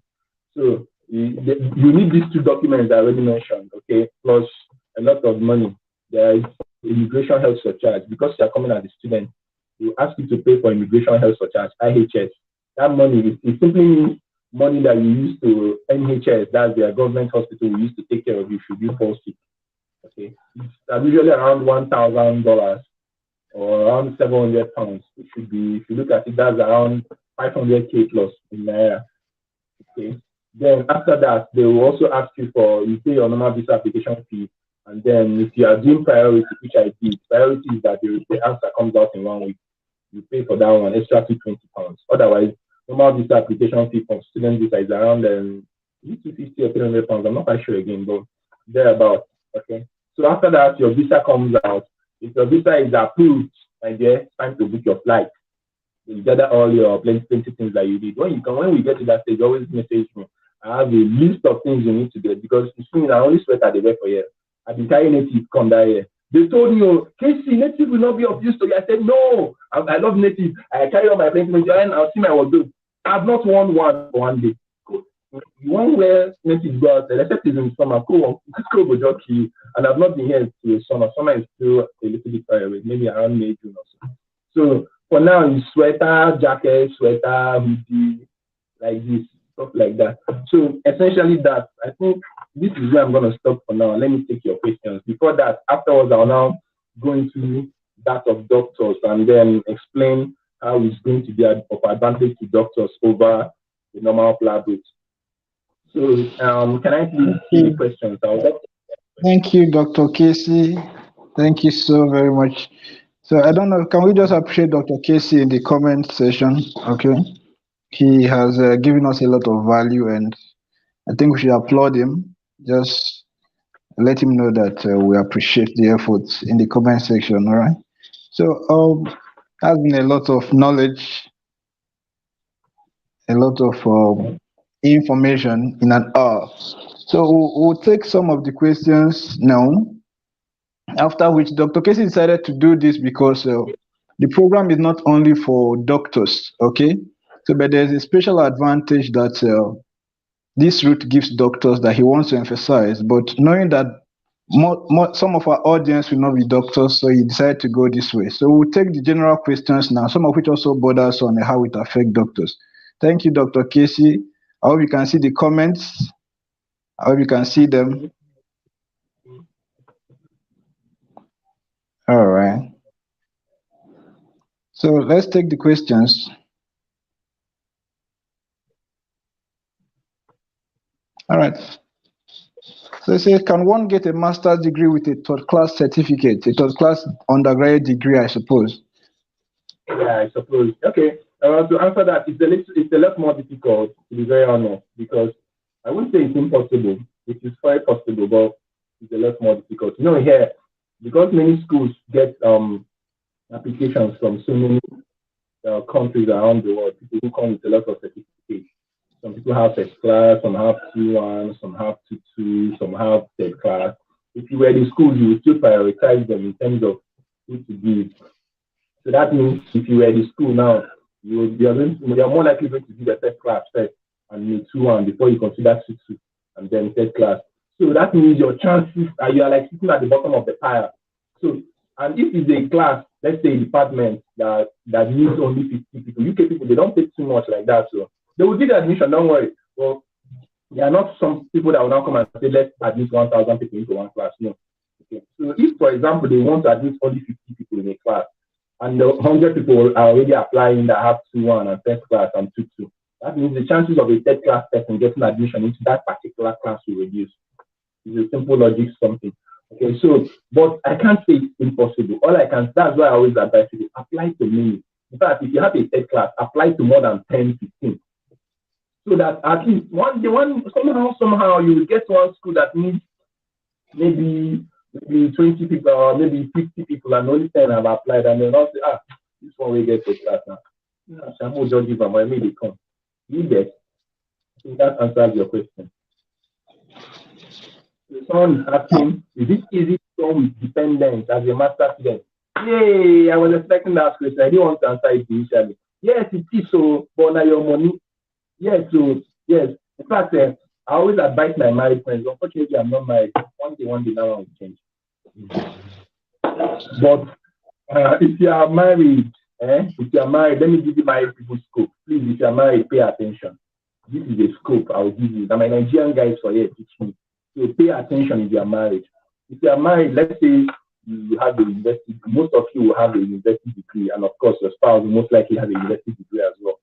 Please, 2 of you, finance one person. Choose between yourself who will go. In fact, it's always advisable as a man, allow your wife, when she be the person. Why is this thing falling? Okay, so apply, bring your funds together, apply for your wife. All these things I've said now, do it for your wife. You know the advantage of coming as a spouse, as a couple. One of you, the law will say, work 20 hours a week. That is the person who is the student who is going to class. Abi? Now, your spouse has unlimited working hours. You get? So that means your spouse, if they work from Monday to Monday to Monday to Monday to Monday, and if it's a professional, that means the hourly rate will be higher. You know, but they collect all those £8.91 away. Or some people they collect. The person might be collecting as high as £13-14 per hour. And it's working unlimited. And you still they work sharp, but it's just that your own is limited and you are a student. So that means at the end of the day, your spouse is making much more money than you. But because you people are married, it will help you pay your school fees faster. You get it? So your school fees is paid faster. It's not just that. At the end, 2 of you are making more money. And then, especially if you don't have too many children. If you have many children, now more money will cost you because your children have to go to school unless you want them to stay at home. Instead of this, now I have a single self-con now. You'll be looking for a self-con. I live for 1 or 2 bedroom apartment, which is a little bit more expensive. However, the advantage is that it helps to solve the financial burden part. Initially, it's going to be expensive because where the expenditure comes is when you start applying for visa. Okay, when you are paying for a tuition fee deposit, you don't concern your spouse. You won't have to just do one side of that. Once you've gotten your visa, your admission, you pay your tuition fee deposit, you've got your. When it comes to TB certificate, all of you will do the TB test. Everybody, TB test is used when you are going to spend more than 6 months in the UK. That is why people who come for PLAB, they don't do it. Because it's assumed that your PLAB visa is a visitor's visa and it doesn't allow you to work. And you can't spend up more than 6 months. It expires in 6 months at most. It can be less, but usually at most 6 months. So they won't ask you for a TB test. But if you're coming for a TB visa, you are coming for whatever again, a tier 2 visa, that's working visa. After you've already passed PLAB and all of those things, or you are coming as a student, anything that will make you spend more than 6 months in the UK, you will do a TB test. You get it? And it's not just UK. Canada, they use it too. United States use it too. Australia use it too. And it's still this same organization. Don't worry, when you go to do your own, you'll be hearing, those of you from UK, stand this way, stand this way. Hey, you're for Canada. Hey, stand this way. Canada people, you know, they say, hey, Canada, now we there here, now we there here. So that's how it works. So if you can bring your spouse with you, where the challenge comes is the money for applying for visa. Imagine you yourself, you spend close to 1 million naira applying for visa. I already told you that immigration help for charge alone is 500K. That is one that allows you to use NHS services, that's the government hospital. Anything you are going to pay for yourself, you are going to pay for your spouse as well. So if you are paying 800K, for example, for yourself for visa application, times it by 3. If it's you and your spouse and one child, if you people are 4, multiply it like that. Okay. So I don't know. Someone asked, what is the feasibility of getting permanent residency after a master's? Interesting. I like that question. I was going to talk about it. I wrote it down. That's why I said, let me allow you to ask questions so I can pick up some of them. So, okay. Now, permanent residency in the UK is not simple. It's not straightforward. I'm going to give you a breakdown of the residency status of UK and how it works. I'm not a permanent visa at the moment, but for you to get permanent residency in the UK, please listen. The person that asked the question, if it is possible for you to write it down, please write this thing down. For you to get permanent residency in the UK, you would have stayed for at least 5 years. 5, 1, 2, 3, 4, 5 in the UK. And that 5 years is not inclusive of your student visa year. You get it? So let's just say I come to the UK. Okay, me, I came last year. Let's say I came last year now, and my program is finishing August this year. At the end of August this year, ideally, I'm expected to go back to Nigeria. Come and carry me now. So what do we do at that point? Because you are done with your program, many people will get a job. Okay, many people will get a job. And when you get a job, the job you get will give you what is called Certificate of Sponsorship, COS. It is the academic equivalent of CAS, Confirmation of Acceptance for Studies. This COS is the place you got a job in. They will not give you COS, Certificate of Sponsorship, that says, hey, congratulations, Dr. Henry, you are now working in our hospital, or congratulations, Michael, you are now working in this company. When they give it to you, that time your student visa hasn't expired though, because my student visa is expiring 31st of January 2023. And it's like 1 good year from now. Meanwhile, my program is ending in August. So they will give you at least another 4 to 6 months from when your program is going to end. So you can take to arrange yourself to decide, am I going back to Nigeria where there's no light and there's no water? Should I just get a job here? So what people usually do is, at the end of their program, they will just apply for jobs. It's not a job, my dear. It's work day. I can beat myself. Work day. The question is, are you ready? Because work day, UK people, they really use work day. And work here is not like in Nigeria where you'll be working and you'll be pressing your phone. I pray they will mend you. As in, their work ethic is mad. When I came initially now, you know, as a student now, I was like, I'm gonna let me go and work. Then I just do one place like this. Work wasn't going. I just press my phone. Hello, what's that? Why are you doing that? No, this is not acceptable. In Nigeria, they press my phone that time now. Jesus. Not the person saying, oh, sorry, it's okay, sorry.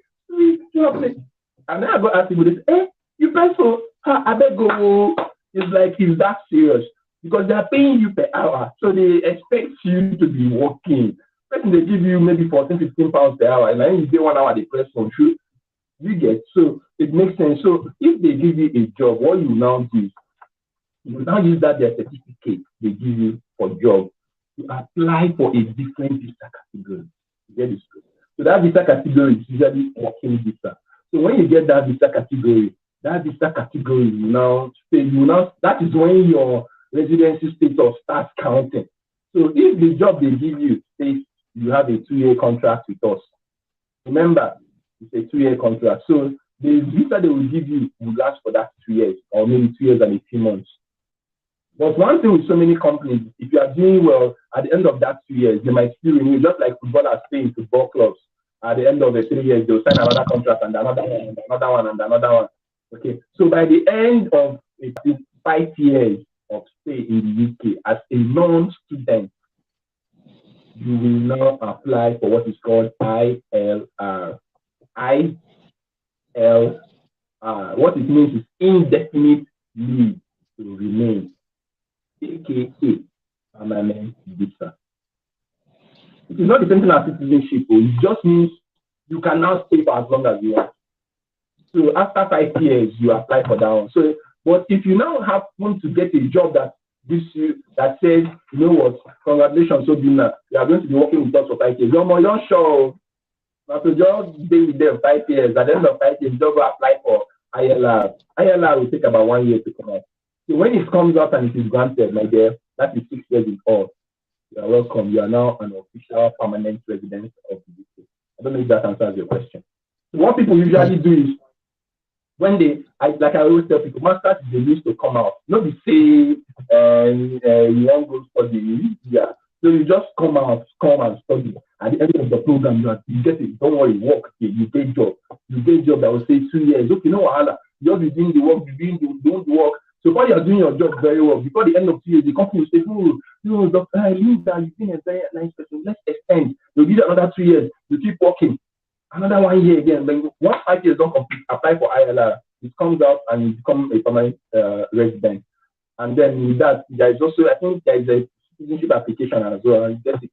You become a citizen around that 6 years. So, but ILR is not the same thing as citizenship. I don't know if that answers your question. Okay, so the next person says, please, I want to be sure I'm not missing questions because I'm only seeing the ones here that at the time. Okay, yeah, this. Okay, for doctors, just give me a few minutes. I'll come to you guys generally. I'll come and break down that of doctors. I want to speak for everybody, please. Doctors, just give me like maybe 2 minutes. I'll cool down on doctors very soon. Then I like Manchester City, but this is something you talk about. Will I pay once? If yes, what is the assurance I'm getting a visa if I get admission? Because most times you get the admission, but some countries deny you visa. Well, okay, thank you. So you said, okay, school fees, how does it work? If they tell you that your school fees is £12,000, for example, if you can pay once, fine and good. Well, I know this. Some people have that kind of money. How much is it? £12,000. Okay, transfer it to them. They'll pay once. Some people have it. The likes of $1 and code. Or even those ones are even, but there are people where they make better money in Nigeria. Because I know some people that I'm applying for it. There's this person that got admission. Our boyfriend is a Yahoo boy. I just told the guy that the school fees of that school is £13,000. The guy said, how much is it for Naira? I just tell him close to 10 million. The guy just transfer the money to me. I said, the guy just pay the money straight. Then he will just pay full tuition fees straight. So people have the money. However, that is not good for everybody. Me myself, when you pay tuition fee for person, I never pay my own finish. Okay, so what people usually do is the school will tell you pay a deposit first. You pay deposit, the amount of money they give you, they tell you, they give you cash. You come. Many schools will tell you that upon arrival, within 1 to 3 months, they are supposed to pay up to 50% of the school fees. So if your school fees is like £12,000, for example, That means they're expecting you to pay. And you pay 2,000, they give you cash. So by the time you are coming, you are owing them 10. And 50% of 12K is 6K. So when you come, they're expecting you to at least pay another 4 because you paid 2. Now, it's just always easy. No, not always easy. What many of us do is we work. Okay? We work our ass off. Is 20 hours a week going to be enough? I don't think so. Am I supposed to work more than that? I don't watch my hand come on down. I don't know. If you want to, your business. If you don't want to, your business. Okay? But the legal thing is 20 hours a week. However, what people usually do when we come, like myself, I've not paid my school tuition fee. Okay, so I did sample this back, but I never pay my school tuition fee. So what we usually do is we come, we work, and we pay. We work and we pay. We work and we pay. If you have people that can lend you money, fine. You can do extra hustles, like somebody was saying. You can do a lot of hustles to do. Okay. I must tell you that yes, there are people that work more than that. It is illegal. It's good that you know it. They may not come for you, they may not send you, they may not disturb you. Yes, people work more than that, but it's illegal. The legal thing is 20 hours for a student. So, but if you have a spouse now, your spouse is allowed by law to work as many hours as you want. You see the advantage for spouses. That means within 1 to 2 weeks of coming to the UK, you can make all the money you lost when coming to Nigeria. If you're coming from Nigeria, you get it. So I think I've answered that. So yeah, you also answered it, so we'll skip it. You answered this, so let's go to the next. This person is saying how much I want to know the required amount as proof of funds for study visa and as well for a dependent visa. Please, proof of funds is dependent on the school. I can't tell you the amount because every school has different school fees. You get. And then they also calculate it based on the number of people you are coming with as well. Let me tell you, like I said, Bradford school fees as of last year was £12,682. It is big from a Naira point of view. But don't forget that if your spouse is working indefinitely in the UK here, you can make as high as 2,000 or more than £3,000 a month. If you're working indefinitely, that's for your spouse. You can make up to 2,000, 2,500 after tax, so a month. Yes, you can. Trust me. Okay, so don't look at it like that. How many of us? Okay, in Nigeria, when I was, whenever I remember this thing, I smell. In Nigeria, I was working in one good hospital like that. Owner is a very nice place. I was earning around 150. Now someone tells me 150. I'm like, what's that? 150 there. That's like how much a pound? That's like, let's just say around 140 pounds. What's 140 pounds? when one shift of 12 hours, imagine you are earning 10, 12 pounds. Let's just say you're earning 12 pounds or 10 pounds. Even if you're earning 10 pounds per hour and you do a shift, one shift of 12 hours, that is how much? 120 pounds. A night shift. Convert it to Naira, tell me how much. And ask yourself, have I not made my annual or monthly salary in Nigeria overnight? You get it. So it's coming out that's the challenge. Not saying when you come here, you survive. If you come with your spouse and two of you have the hustling spirit, like they will be all right. But that's why I like Nigerians. So don't worry, Nigerians they also well. Okay. So this person just wants to confirm. He just wants to confirm. Yes, that is the minimum, like the grassroots bottom. You can't end below that. Okay. Per hour. Please, your transcripts, whether it's official or unofficial, so far say your school sign and stamp them, please, it's allowed. So far it is signed and stamped by your school. Not the one that some people will now go to cyber cafe and arrange some kind of thing. So far it's signed and stamped by your school exam registry and all of that. Please, it's okay. It's enough for us. How do we contact you for the sample reference? I don't know. Maybe you can ask Henry for my number or something. I don't know. I can just give you my WhatsApp number. You just send me a WhatsApp message and say, please, you need the sample reference. I'll give it to you. We'll respond to the comments later. I will respond to those comments later. Okay. Is there any other question you want me? I think I'm missing some questions because I'm not seeing the catalog. I'm just seeing the time. No, I'm highlighting the ones you need to answer. Okay, this one says, Chief, how about next thing when we were graded with pass or fail and we weren't graded as usual CGP? Don't worry, not the next thing where all of us study. True, just bring your transcript. I know my transcript. My transcript will most likely be like your own. So we'll look at it and they will look at the courses you studied. They want to know that you passed. See, there are different grading systems. There is a 5-point grading system. There is a 10-point grading system. There is a 2-point grading system. They know all these things. 5-point grading system simply means what? This over 5, whereby some people have what we call now first class, 2-1, 2-2, or class and pass. That's 5 points now. First class, 2-1, 2-2, or class and pass. That's a 5-point grading system. There is a 3-point grading system which we do in medicine, distinction, pass or fail. There is a 2-point grading system which some people use, pass or fail, no distinction. So it doesn't matter. So far they will look at, when they look at your results, they will be able to tell themselves, okay, this one try, I'm going to keep up. So don't really worry about what they said. Just get your transcript. Okay, are there other master's routes aside MPH or international medical graduates? What is the facility of getting admission for a course related to one that? Okay, fine, my dear. There are so many master's routes. So MPH, me, I chose MPH for so many reasons. There are so many. In fact, plenty. In fact, there is master's in virtually anything, even if it's cooking, even if it's fencing and wiring, there is master's in everything. So you yourself will now choose based on what you want. Okay, I chose MPH because yes, it will help me in my career path. One. Then number 2 is the program that many doctors do. Okay, in fact, I didn't want to go for MSc Public Health. I got admission for MSc Master's Degree in Public Health. It's not the same thing as MPH. They are similar, but there is a slight difference. So I chose MPH, not MSc Public Health. Nothing wrong with either one.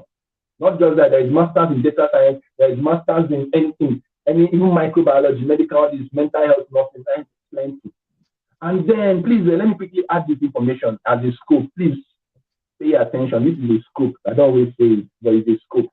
Do you know that you can get into, as a health professional, you already know that nurses in the UK, in for health professionals. Let's say you studied health-related something.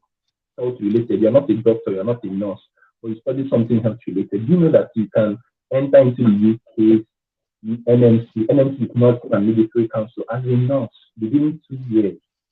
How? Please apply for master's degree in adult nursing or mental health nursing. If you have a background and they accept you, you do 2 years of master's. Nursing in the UK as undergraduate studies is 3 years. 3. And the first year is usually what now? All those basic anatomy. So the actual nursing starts in your second year. So if you have a background, let's say you studied medical science, you studied anything, radiography, all those kind of things, you can apply for 2 years of master's degree, adult nursing or mental health nursing. Do it 2 years, you become a certified nurse in the UK. You enter their NMC register. That is the scope people don't know, and that's why I'm dropping it now. So, and I think I've answered this one now. Please, for what transcript, how can I send the original after getting it from my school? Can you go over it again? Okay, when you get it from your school, it's part of your documents. Convert it to PDF. Please have a Google Drive account. Send all your documents to your Google Drive account. I can access the Google Drive from anywhere, in Nigeria, here, wherever. So all these 7 documents I mentioned, gather all of them, put them in your Google Drive account, put them there. So when you are applying online, they now say upload your transcript. Just click your Google Drive, label it very well, and give them appropriate captions. I'm talking of documents, so that when you get there, you won't be wondering, is this one my reference letter or is this one my transcript? Label them transcript, certificate, reference letter 1, reference letter 2. Otherwise, you upload one reference letter 2 times. You get like that. When they say upload your reference letter, just click bam.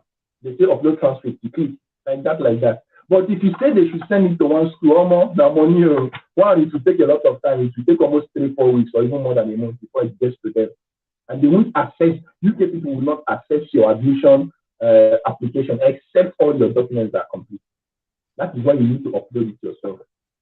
So, well done, boss. Please, after the payment of past tuition, how flexible is it to complete the remaining fees? It depends on you. Okay, many schools will give you up to 8, 9, 10 months. Some will give you less, some will give you more. But because your program is a 1-year program, they may not give you more than 10 months to pay the rest. And that's why I always advocate. If you don't get money like me, go for cheaper schools. So I've given you examples of cheaper schools. University of Hull. Hull is in Yorkshire, but it's in East Yorkshire, Hull and Humber. School fees is what? 11 grand. That is about the cheapest you can get. for international students. If we go to hall now, Nigerians where they hall, they wish to start one state. Like that plenty. Jesus Christ. Like hall, because it's 11K and tuition fee deposit is 2. So by the time you get to hall, you owe them 9 to pay over 8 months, 9K. And your monthly salary is about, depending on how hard they are working, anywhere at least 1.5 or 2K.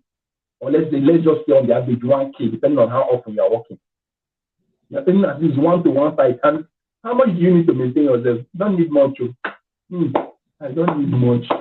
The main thing, the 2 major things I need money for in the UK, forget any other thing. The 2 major things I need money for: transport, nothing again. Accommodation, of course, you pay accommodation fee depending on the place you are staying. Accommodation is the third one actually, but depending on where you are staying, where I'm staying, and we are paying £300 a month or so.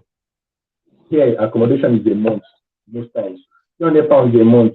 Convert it to naira, that's like 225K. So you think it's too much, but remember, this light never off if I come here. Water 247. Wi-Fi now. Wi-Fi need the user. When I come here, I come to Wi-Fi where it's fast. 500 MB per second. Guys, the thing is fast. Die. I thought they remember when I did they find network. I said, I'm a good network doctor. I'll be my good the other way. Okay. So, and then £300. Don't forget that £300 is like 3 days of work. If you are earning £120 issue. It's not really that much. Yeah, it might make you work more. Like I said, working people usually work more. It's not legal. I won't advocate for that, but people do it. Doesn't make it right, but people do it, and so that's just it. So that's me, monthly expenses. I don't spend more than £60-70 on myself a month. Look at the designer. I can use them. I'm just imagining it. I can use £10. I went to market. I bought these things. This is milk. I just came from supermarket now. I bought this. I bought something else as well. A few seconds, please. Because of how much I like Nigerian food. This is rice. This is rice. I don't know how I should put it. Okay, I think this way. This is basmati rice. This thing now I bought it. I think £11.19. I think that's what they for me. That's because it's an African food. I guess. Then all these other ones, all these other Nigerian. Can you imagine a goosey? This is a goosey, grounded a goosey. I bought this one because I want to arrange better soup. This one is like around 3 pounds or so. However, that is just about what I need. I have every other thing with me. Okay, so on the average, you can't spend more than minus your transport fee for bus. All those you can do a bus card. But so they made life cheaper here. Bus card is like as a student you apply, they give you a discount. Almost there's a discount for everything for students. Like almost everything, you go to supermarket, you see for students, so everything is cheaper for students. So you can just my weekly bus card is about around £16. So I pay £16, they give me a ticket that will cover me for 1 week. Wherever I'm going to in this state of West Yorkshire, I can go anywhere. If I like, if I go 20 trips or 100 trips, that bus card is enough. All I need to do is just scan it in their bus and I go in. Simple. That's just it. So on the average, you don't need more than 20, let's just say to be realistic, 40, 50 pounds or even 60, 70 pounds to take care of yourself in a month, except probably you have wife, you have children, your children, all those kind of things. Otherwise, I think that's just about it. So about the transcript you mentioned, does it mean I can use it for any application whatsoever that I need in the years to come? Now, yes, that's what it means. It's your transcript. You can use it. You mentioned that you were already on PLAB 2 journey while you applied for masters and you got to get to live in Nigeria. Why didn't you just wait to get a job after your PLAB 2? This one without taking the doctor's aspect. If I go to doctors, have I answered every other non-doctor related question, please? Okay, let's confirm. Anyone, but IELTS is still number 1. Please, what universities are currently open to doctors for JAPA before the end of the year? There is no university that's not open to anybody. All the UK universities are open to everybody. I told you I applied to 37 schools, 37. As I'm speaking to you, I have 26 or 27 admission offers. 10 did not give me admission because they asked for some other thing. So I have 27 admission offers. I didn't go to 27 of them. I went to only one. Okay, and that is the one I'm in at the moment. So all of them are open to you. Anyone you want to. It depends on whether you can meet their criteria.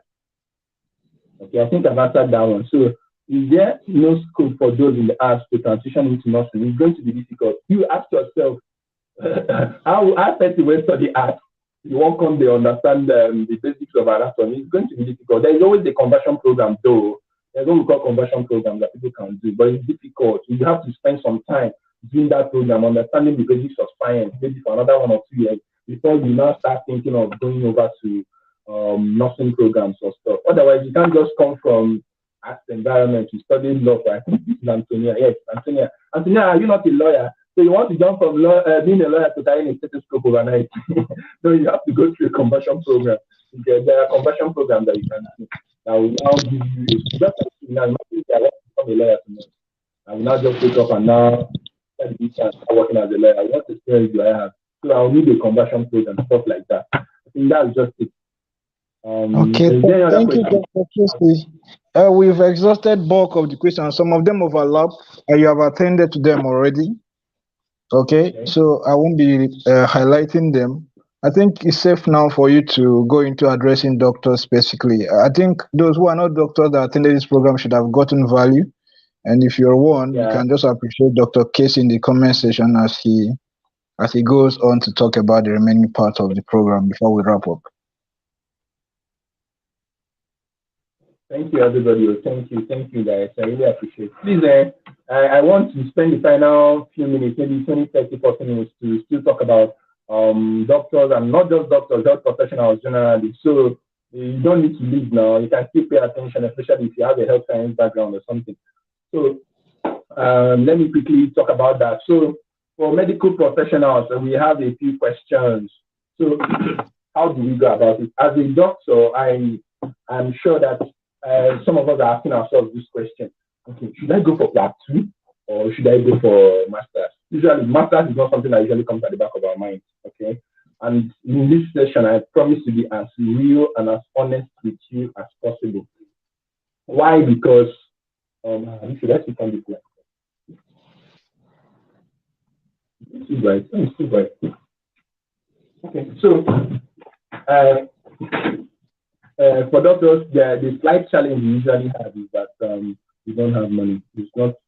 I don't know for individuals, but I'm speaking on a general note. Many of us do not have money, so because of that, even to go and write a PLAB too, many of us are kind of we kind of have to borrow money. Some of us will have to stay for a long, long time.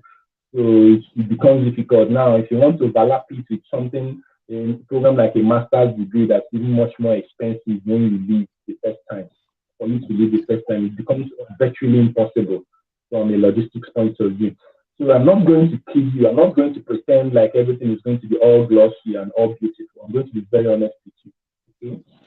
Now, if as a this time last year, today's date is what, 29th of January 2022. After 29th of January 2021, I was not thinking of master's degree in the UK. I can assure you. Up until first week of March, that was when it started. So by this time last year, I already passed PLAB 1. I wrote PLAB 1 in 2020, yes, just before COVID started. So I wrote PLAB 1 a long time ago. So I would have written PLAB 2 that thing last year, though, 2 years ago or so, early last year. But because of money and a lot of things, so I was actually stranded. Okay, getting a date, I would cancel, I would get a date, I would cancel, and all of that. So now what happened was that I told myself I was going to just come and write my PLAB 2 and go home. Okay, that's what many doctors do. Okay, you save money, you build your account, you build the account, then you come and you write the exam. After writing the exam, you go home, you go back to Nigeria, and then from there, if you pass fine and good, you now start doing your joint registration and all of those things. When you finally get everything, you now start applying for jobs from using Tracker on NHS website, whatever. Whenever you get a job, you start to do your interview, start applying for your Tier 2 visa, and then start booking your flight and everything. Then you come over. Okay, so that is the usual route for many doctors. However, some of us, people like me, I use the master's route anyway. So because of that, I came here in October 2021. Yeah, I left Nigeria at 7th, came here at 8th. So, and then exactly 4 weeks later, I came here on a Friday. That day was a Friday. Exactly 4 Fridays later, I wrote my PLAB 2. 2 weeks later, the results came out. I passed. I wrote PLAB 2 5th of November. The results came out 19th of November. That was 2 weeks later, and I passed. Our own was fast. Usually take like 3 to 4 weeks. Our own came out in 2 weeks, and I passed. Then afterwards, I now started applying for GMC license and a lot of other things. Now, my license came out 15th of December. Okay, that is the day I officially entered the GMC register as a UK licensed doctor. 15th of December. That was about a month and 2 weeks ago. So, okay. Now, having said that, the question now is, which pathway is better? I can tell you for free that master's degree is better initially. Why? Because I'll tell you the advantages and disadvantages. Don't worry. The advantage is that, okay, when you come, first of all, you're coming as a master's degree student, obviously. And in addition to having, when you come as a master's degree student, I always tell people, if you want to come, if you want to merge the two, please, at least write your PLAB 1 or have plans of writing your PLAB 1 within 1-2 months of coming to the UK. You know why? If you pass PLAB 2 and get your license, you can still work as a doctor in the UK while doing your master's. Yes, you heard me. So how does it work? Let me use myself for example. I have my license. Okay. I have it in my room here. I can even show you, but it doesn't matter. So if I want to apply for a job in the UK, I cannot get full-time job as far where in the morning you wake up, you go to hospital, you work, in the night you come home. No. The only jobs I can do for now as a doctor in the UK are local jobs. Not every doctor knows what local jobs are. So local, every doctor knows what it is. However, can I tell you that local jobs pay more than the normal full-time jobs for a given month in the UK? Why? Why is that so? A local job is like one of my doctor friends used to say here. He says it's like a shower job. You just come, you do, they pay you, you go home.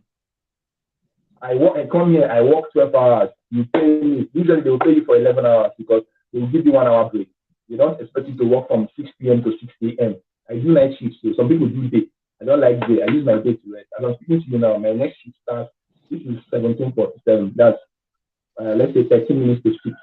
I bet it's 13 minutes to 7 in Nigeria. So I have a shift that starts 8 p.m. UK time. That's 9 p.m. Nigerian time. So I still not a doctor job anyway. I'm starting that one real soon. But what I'm trying to tell you is that if as a doctor you come here, you write your PLAB 2, you pass. Like I said, student visa gives you the opportunity to work.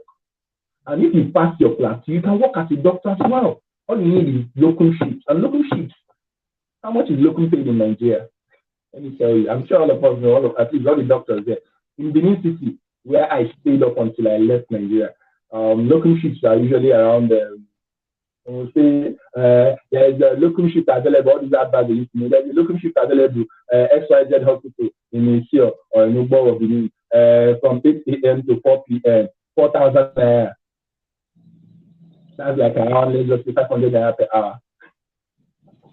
When I think about it now, I used to ask myself, really? In the UK here, a doctor's starting pay per hour, local doctor, not remember, minimum wage is £8.91. Remember that on the average, majority of people working in around 12, 13 pounds per hour, some 14. But a doctor in the UK working local shift, the minimum you can get per hour.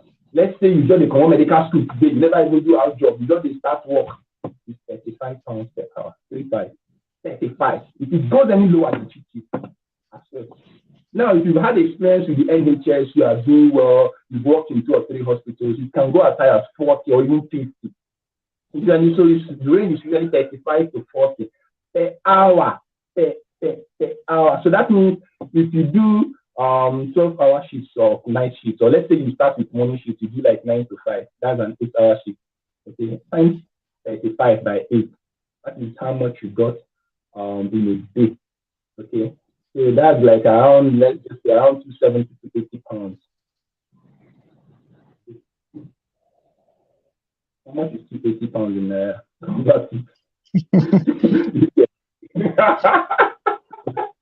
Oh my, that was a ball for you, Jesus. Okay.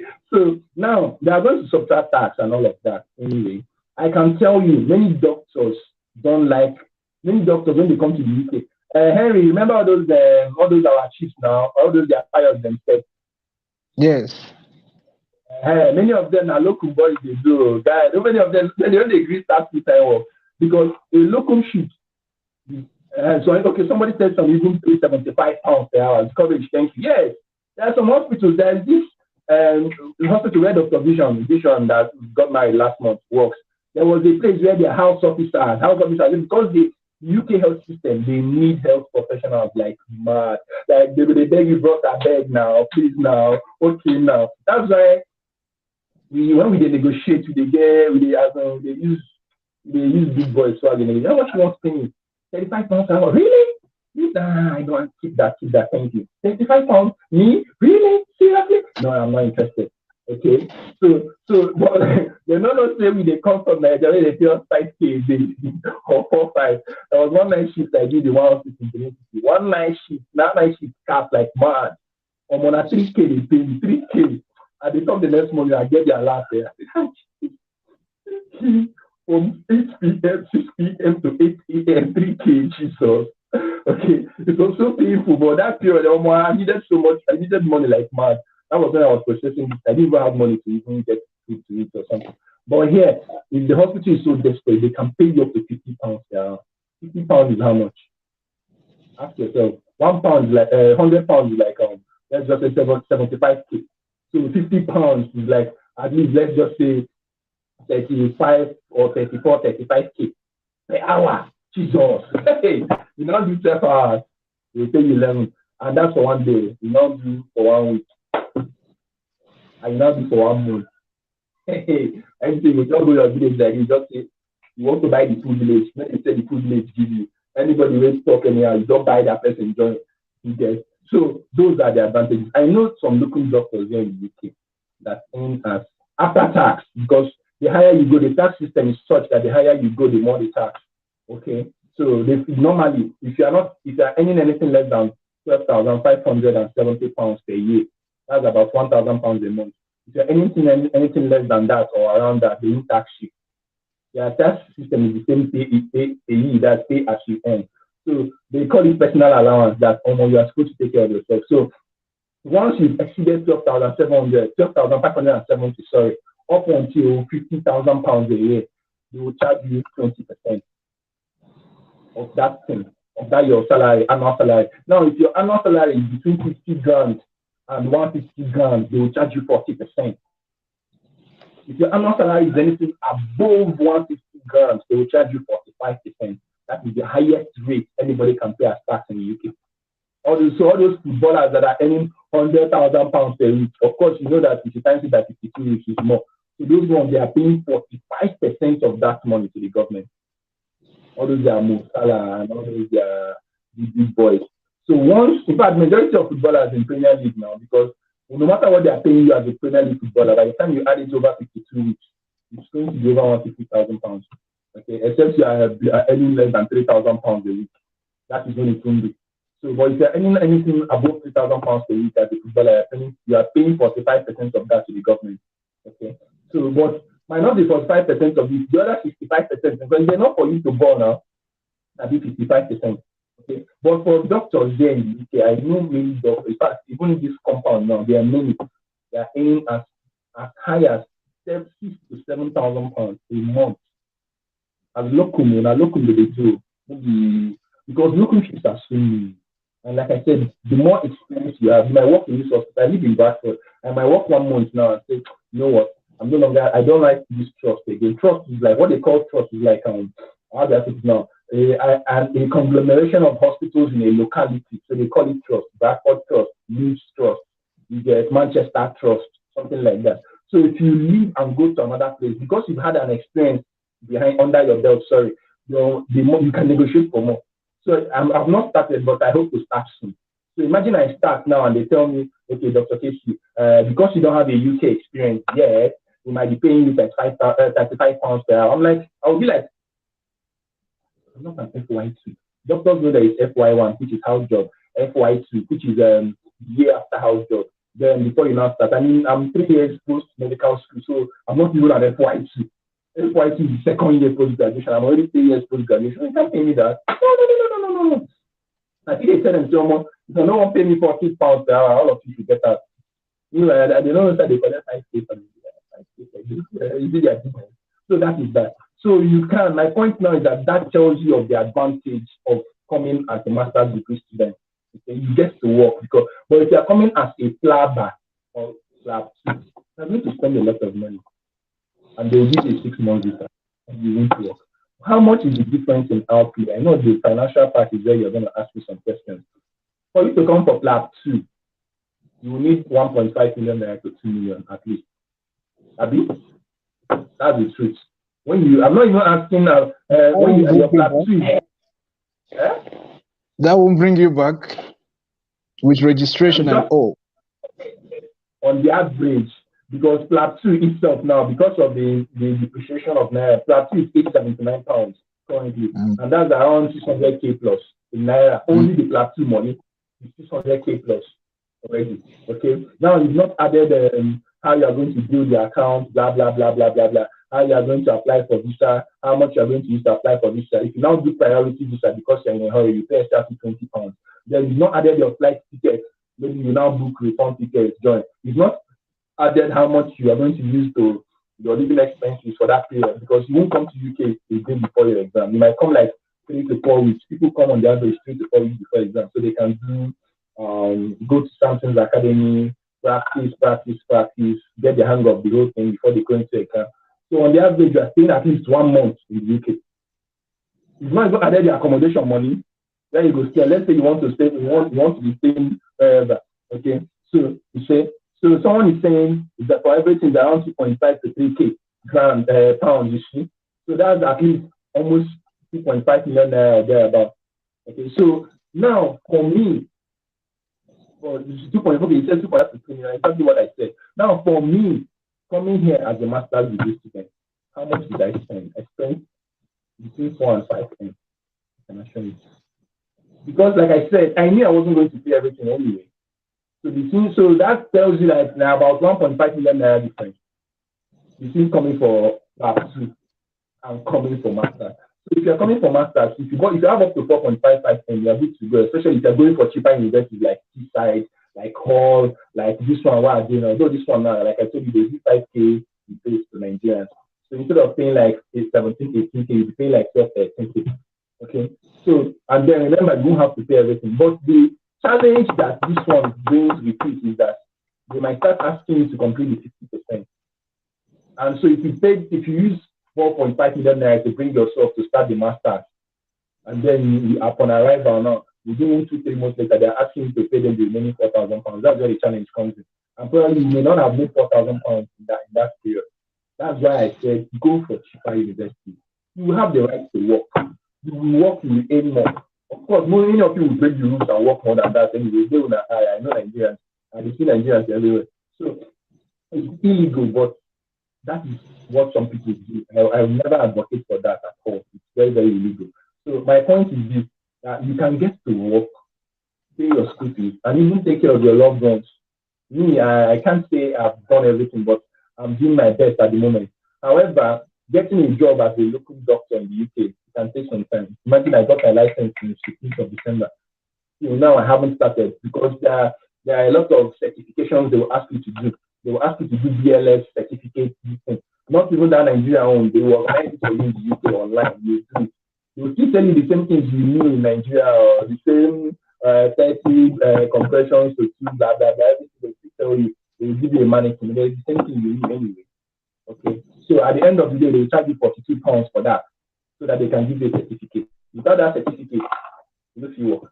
Then at the end, they will ask you to do some online trainings, all those occupational health trainings, blah, blah, blah, certificate courses. There's a lot of things to do before you can officially start work. Then, of course, not to talk of the investigations, the lab tests, hepatitis B, HIV, this one, that one, immunization. So that brings me to this. Anybody coming to the UK, please, there are some documents you must come with. Please, whether you're coming for masters, so far you come to work, you've gotten a job, you're coming as a doctor to come and resume your job, you have to come with so many documents. At least your birth certificate, your what is called immunization history, all those jabs, your COVID, everything, please pack them. Okay, that's something I forgot to say. And then for doctors, don't forget that after you've come the first time to do your PLAB 2 and you go back, By the time you get a job, you have to start this whole process again. So if you spend 3 million naira coming the first time, you're going to multiply it by 2 because you're still going to have to do your TB certificate, TB test, the same thing I did. Because this time you are coming to stay as a doctor. So you are repeating the process that I did once. I don't know if you get the point I'm making. Yes. So I'm repeating the thing I did again. Because after you come for PLAB 2, you come now, you spend 2.5 to 3 million naira. You come, you write your PLAB 2. 1 month later, you go back to Nigeria. Your result comes out and you pass. Okay, glory be to God, you pass. Now, the next thing to do now is to start looking for a job. You finally get a job. They will give you a certificate of sponsorship. You now say, okay, start coming. For you to apply for visa, you need to start doing your TB test again, start arranging airplane 20 things again, you gather all of them together before you now apply. Then you start booking flights again, Abi. Oh, Lord. So by the time you would have done all these things together, not to add the stress, and probably you may not be going to work so well, so you may not have enough money. That's when you add the 2 second missionary journey to the first missionary journey, you would have spent over 6 million or close to that. Meanwhile, somebody that came for masters spent around 5 or thereabouts too. So because me now, see what I'm going to do. My masters will finish end of August. Before then, I will be applying for a job because I already passed my class, so I already have my license. So meanwhile, I probably might be doing locum between now and then, earning enough money to take care of myself and pay on my program and pay for my school fees and everything. At the end of my program in August, I'll apply for a full-time job. They will give me a full-time job in somewhere. I don't like Bradford. Bradford is too cold. I want to go down south. And I go to maybe London or Bristol or all those southern parts of England. I beg, go on TV for it. So you now go there, and then when you apply for the job, they will give you the job and they will give you a certificate of sponsorship. The same thing they will give you if you were in Nigeria. But this time around now, I'm the better subject to the job because I'm in the UK. If they ask me to come to the office tomorrow morning, all I need to do is go there and take the bus or take a train and I'll be in the office that morning. So when I start a job, they'll give me certificate of sponsorship, which I will now use to apply for another category of visa from here. So that means by the end of August or beginning of September, once I get a full-time job, I'll apply for working visa, the same visa you applied for in Nigeria. But the advantage now is that I will have more money to apply for it than I would have had if I was in Nigeria. Because Nigeria, even if they tell me the money is 500K or 400K, I want to get that when my monthly salary is 150 or 140. I want to get that. So I will now have to start, well, yeah, 140K is converted to pound is shipping change. So 140K is like, let's just say 140 pounds, 130 something pounds. That's what it is. You don't reach anything. You don't even reach what you go there for 3 hours if you're working as a local doctor. Or 3 to 4 hours. You know, so you say chicken change, you apply for everything from here, you get it from here, your visa category converts, you stop being a student visa and you enter full working visa. And you can, that is when your permanent residency status can start counting. So if that job gives me, if they give me a 3-year contract, at the end of 3 years, I can work for another, if they give me another 3 years extension, at the end of 3 years, I apply for permanent visa. ILR, they call that. Okay. So now, the other thing we said we were going to address is, so I've been able to tell you how going for MSc will make your PLAB easier. Okay, I have some doctor friends here who haven't written PLAB 1 at all. So what they want to do is they want to start preparing for PLAB 1. Okay, if that's what you want to do, fine. One of my doctor friends has his PLAB 1 in May. He wants to write in May. So one of them is writing in February, the other one is writing in May. Okay, so if that is what he wants to write, that's fine. Okay, but I always advise, if possible, write your PLAB 1 before coming, so that by the time you are coming, let me don't know say that PLAB 2 money, you will find. When you come within 3 months of coming to the UK, you try and write your PLAB 2. Bam, you pass that one. Within 1 month, you are done, you get your certificate, you get everything, you start a job.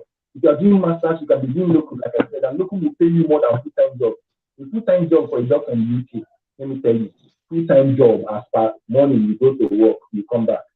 Giving 9 to 5, Monday to Friday. Maybe they will give you weekend shift, maybe alternate weekends or so. You will earn more on weekends anyway.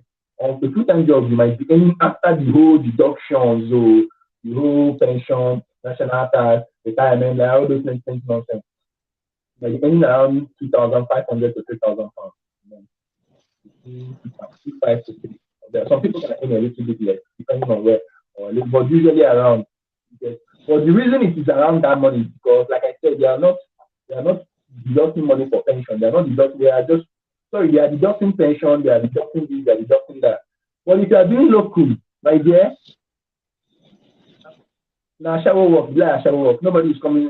All of us have done locum now. You just walk into the hospital, you don't know. You just cover for that period. They say you get out. Why will you be just for pension? I tell you, say I one day I wish. Okay. So what they will do, they will just pay you, come on the tax on it, and they will pay you more.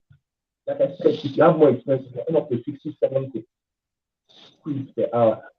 I think that I've answered down. So how to be the financial order and secure admission funding? I know this is the part a lot of people want to ask a question about scholarship. Oh, scholarship. Everybody wants scholarship. Everybody wants it. Is it easy? No. There are two categories of scholarships. There is one, internal scholarship, two, external scholarship. I like breaking things down. What are scholarships? Scholarships are just money for you to take care of yourself and maybe pay your school fees and maybe your all of that. The external scholarships are the ones that come from bodies that are not your school. For example, Chevron. UK government, Chevron is just UK government scholarship to people. It's usually for a master's degree program in the UK, and they will ask you to return to your native country after 2 years. Okay, and that's what Chevron scholarship is all about. They will cover your full tuition fee. If your school fee is £10,000 or £20,000, whatever it is, they will cover it. And then after that, they will also give you some small money again to be taking care of yourself a month. I don't know how much it is. I never applied for it. However, the problem with such external scholarship is that it is extremely competitive. You can't rely on it. If you rely on it, you may not get it. It is extremely competitive. You get. So now that is for external scholarships. The second category of scholarships are internal scholarships. Internal scholarships are the ones given by the schools themselves. Many schools can give full scholarships to maybe 2 or 3 persons. They only pass 1 or 2 persons. So many schools given 1, some at most 2. So these two now is like how do I put it now? It's like they will give 2 people fully funded scholarship. All you need is now money to take care of yourself. But can you rely on that? I mean, every school admits at least 1,000 to 2,000 people, and they're giving every year, and they're giving all these people full scholarship. What if you don't get it? What now happens? You not stay back in Nigeria. So I'm trying to let us know that while you are looking for scholarship, look for something that is feasible. So many of us will have to depend on partial scholarships. And these ones are the ones that they might give, can range anything from 20%, 50%, 60%, 40%, depends. Some can put it in money, they might say £2,000, some will say 5,000, some will say 7,000. So if you see that one, take it. That one is the better option. Like one of my friends, Linda, I think she's in the comment section now. She was telling me that Sheffield Hallam University is giving up to 50% scholarship to their prospective students. If you see that school, you take it. That means if your school fee is supposed to be, for example, £14,000 and they're giving you 50% scholarship, that means all you're going to pay is 7,000. And out of the 7,000, they might take you to pay £2,000 as deposit.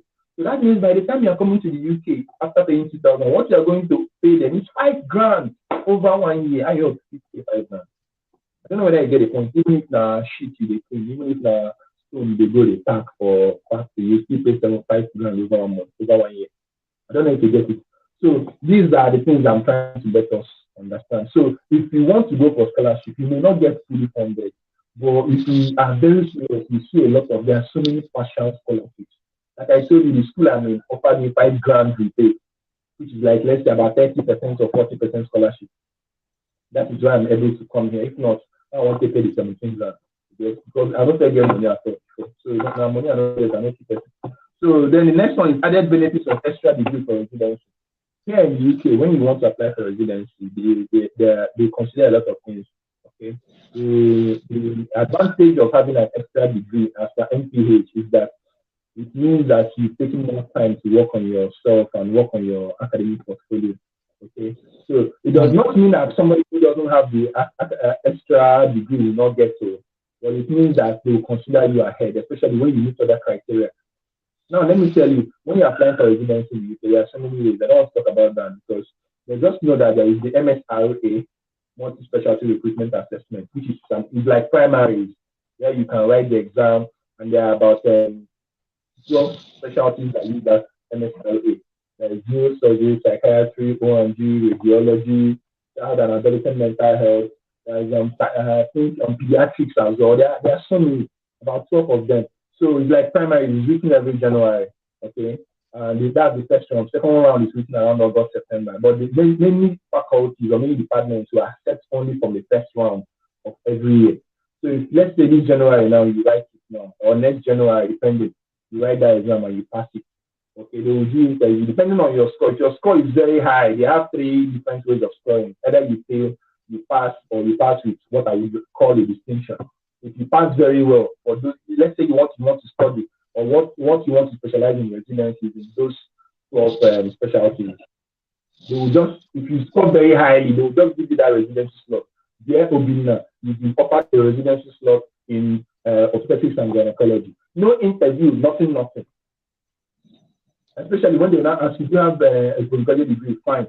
But even if you don't have, because you've blasted the MSRA, you won't need anything else. But if you don't score so highly, like in medical school, say you pass, you didn't have distinction, but you pass, they will ask you for interview. They will just arrange you guys based on your score, who scored higher, do interview for all of you. And then based on the number of people they need, like I said, the UK health system, they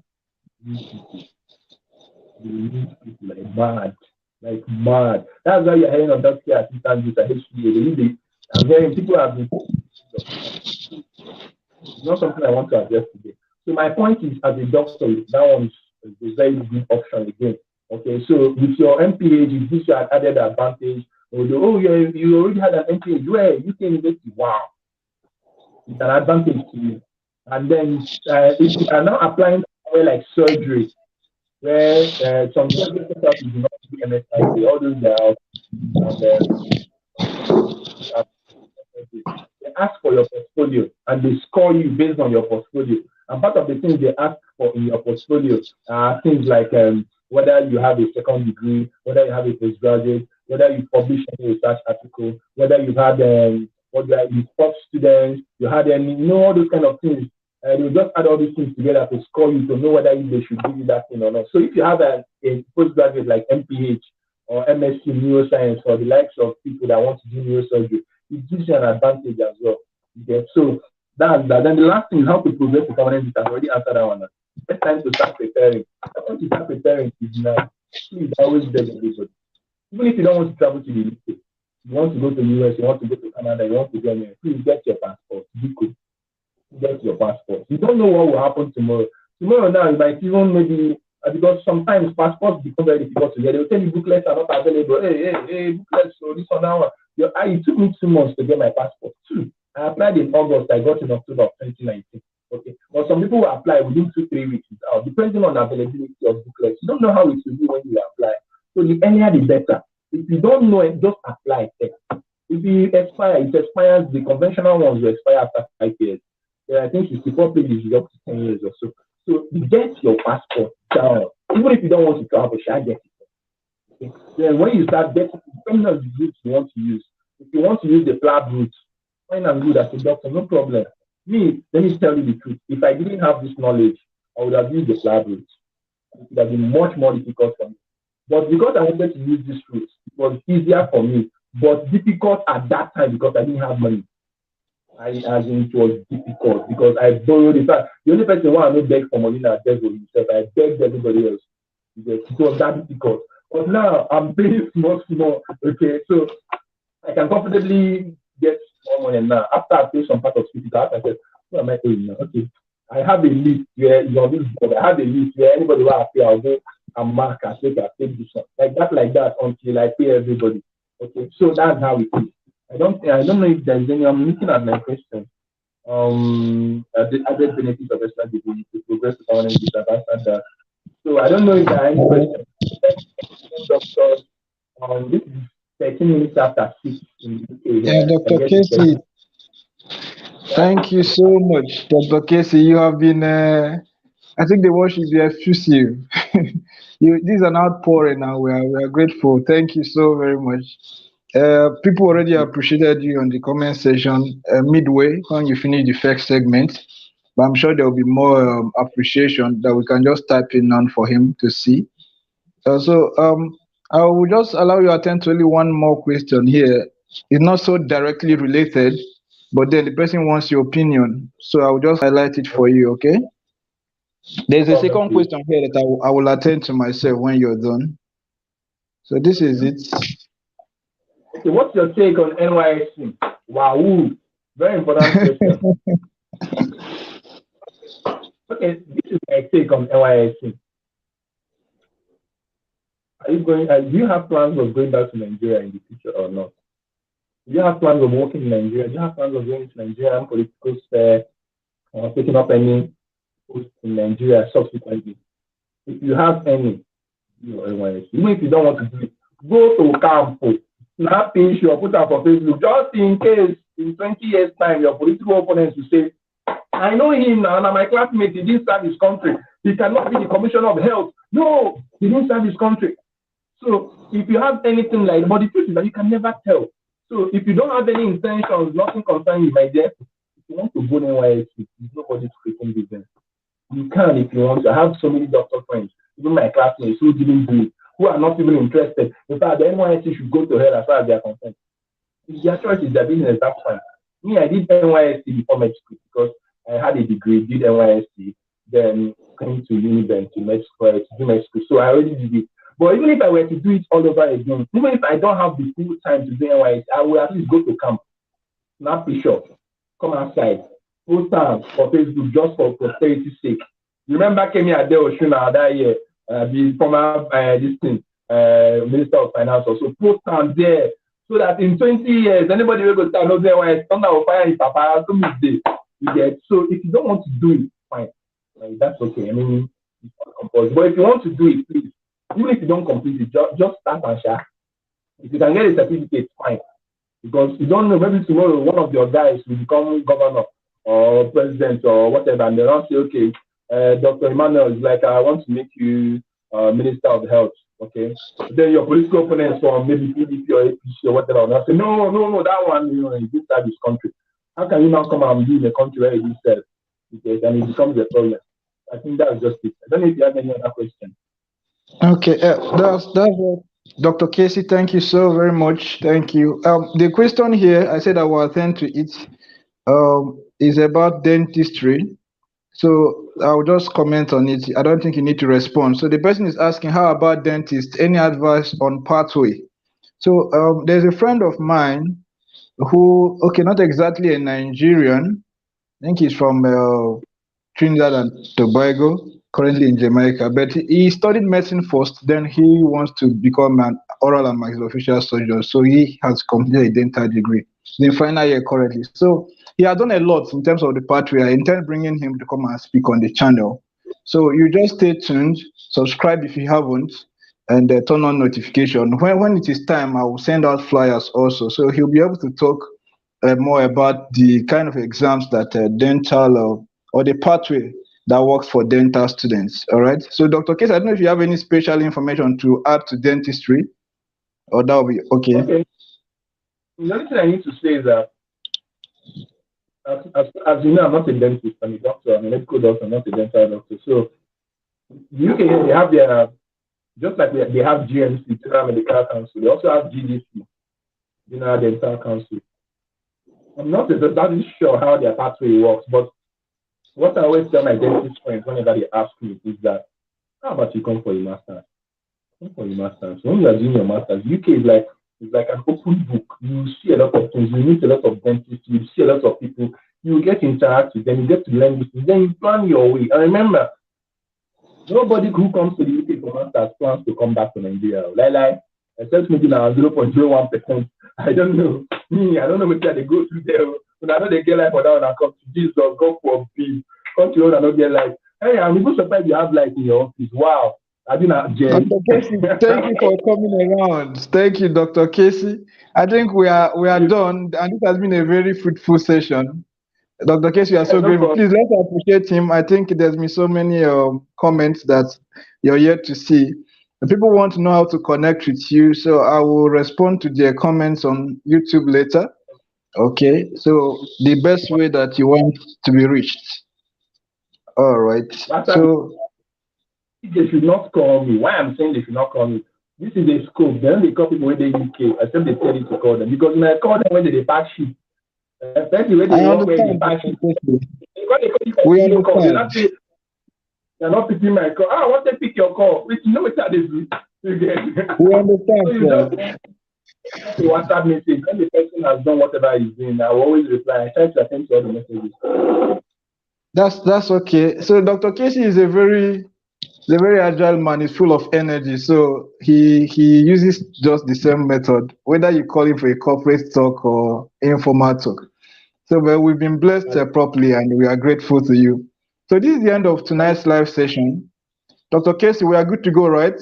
Any final words? Well, the final word I have to say is, please, Nigerian economy is becoming difficult and more difficult, and the situation, like how do I put it now? Life is becoming a little bit more difficult. You don't know how it will be by next year. The earlier, the better. But for UK universities, you still have between now and up until June or July to send in your applications. Many schools will stop taking applications by end of June or beginning of July. So you can't say there is no time. You can't say there is no time. Even if you want to gather money, you will still have enough time to gather money. And one final thing, please. You can't see the end from the beginning. Don't say because I have only 2K in my account, I can't be able to do it. It's not true. If I tell you my story, because it's so bad that my parents do not know the full extent of today. My parents knew I was going for masters the week before I traveled. Ask my sister, she's in the comment section, she was shocked when I was, because they thought it was PLAB. Everybody did. My mom was like, are you serious? They didn't know. And the thing is that by this time last year, if I was using where I was then to calculate it, it could have been difficult. I would have said no. But the moment I believed, I prayed about it, and I started talking to people, I started realizing that I had people who could help. Somebody will say, you're not correct, don't worry, I will help you. I will give you this. So that's why when I'm paying them, I'm not even agreed. Sometimes I'll pay off for some debt, spend like 300K to people I'm paying, and look at my account, I have like £10 left. I'll say, no, so first thing they wish your power. So don't assume because I have only 50K in my account, I'm not sure I'll be able to do this. Please, just start planning. If now 30K you get your account, get your passport first.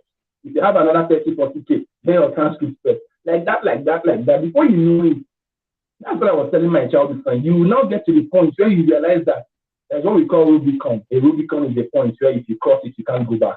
Once you get to that point where you pay your tuition fee deposit, my dear, at that point, you don't come out shit. Anything may happen. I'm not going back to Nigeria. Because at that point, you won't let that money go away.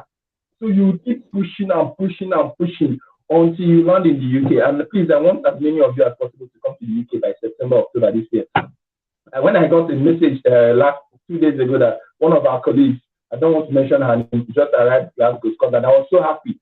Then one of them again is arriving in Scotland again in about 3-4 days. So it's something that makes me happy whenever our colleagues come. So whether it's a doctor or non-doctor, please come, get your documents. UK is ready, willing, begging to give you admission. The question is, how ready are you? And if you come, don't worry, I don't want to talk too much again about how you are going to spend, because I think I've spent enough time. When you come, you'll only be thankful that you did. If you spend money, yes, but it will be one of the best decisions you've ever made. Thank you very much. Thank you. Thank you, Dr. Casey. Just in a minute or so, I'm sorry. Somebody asked, I'm trying to get the comment. Okay, about pharmacy. Yeah, somebody was asking if there's any special thing you can say about pharmacists. Okay, so just do that for me in a minute before we wrap up. Sorry. Okay, for pharmacists, I won't lie to you, I'm not very particular about how their pathway works. I have a couple of them in the other compounds.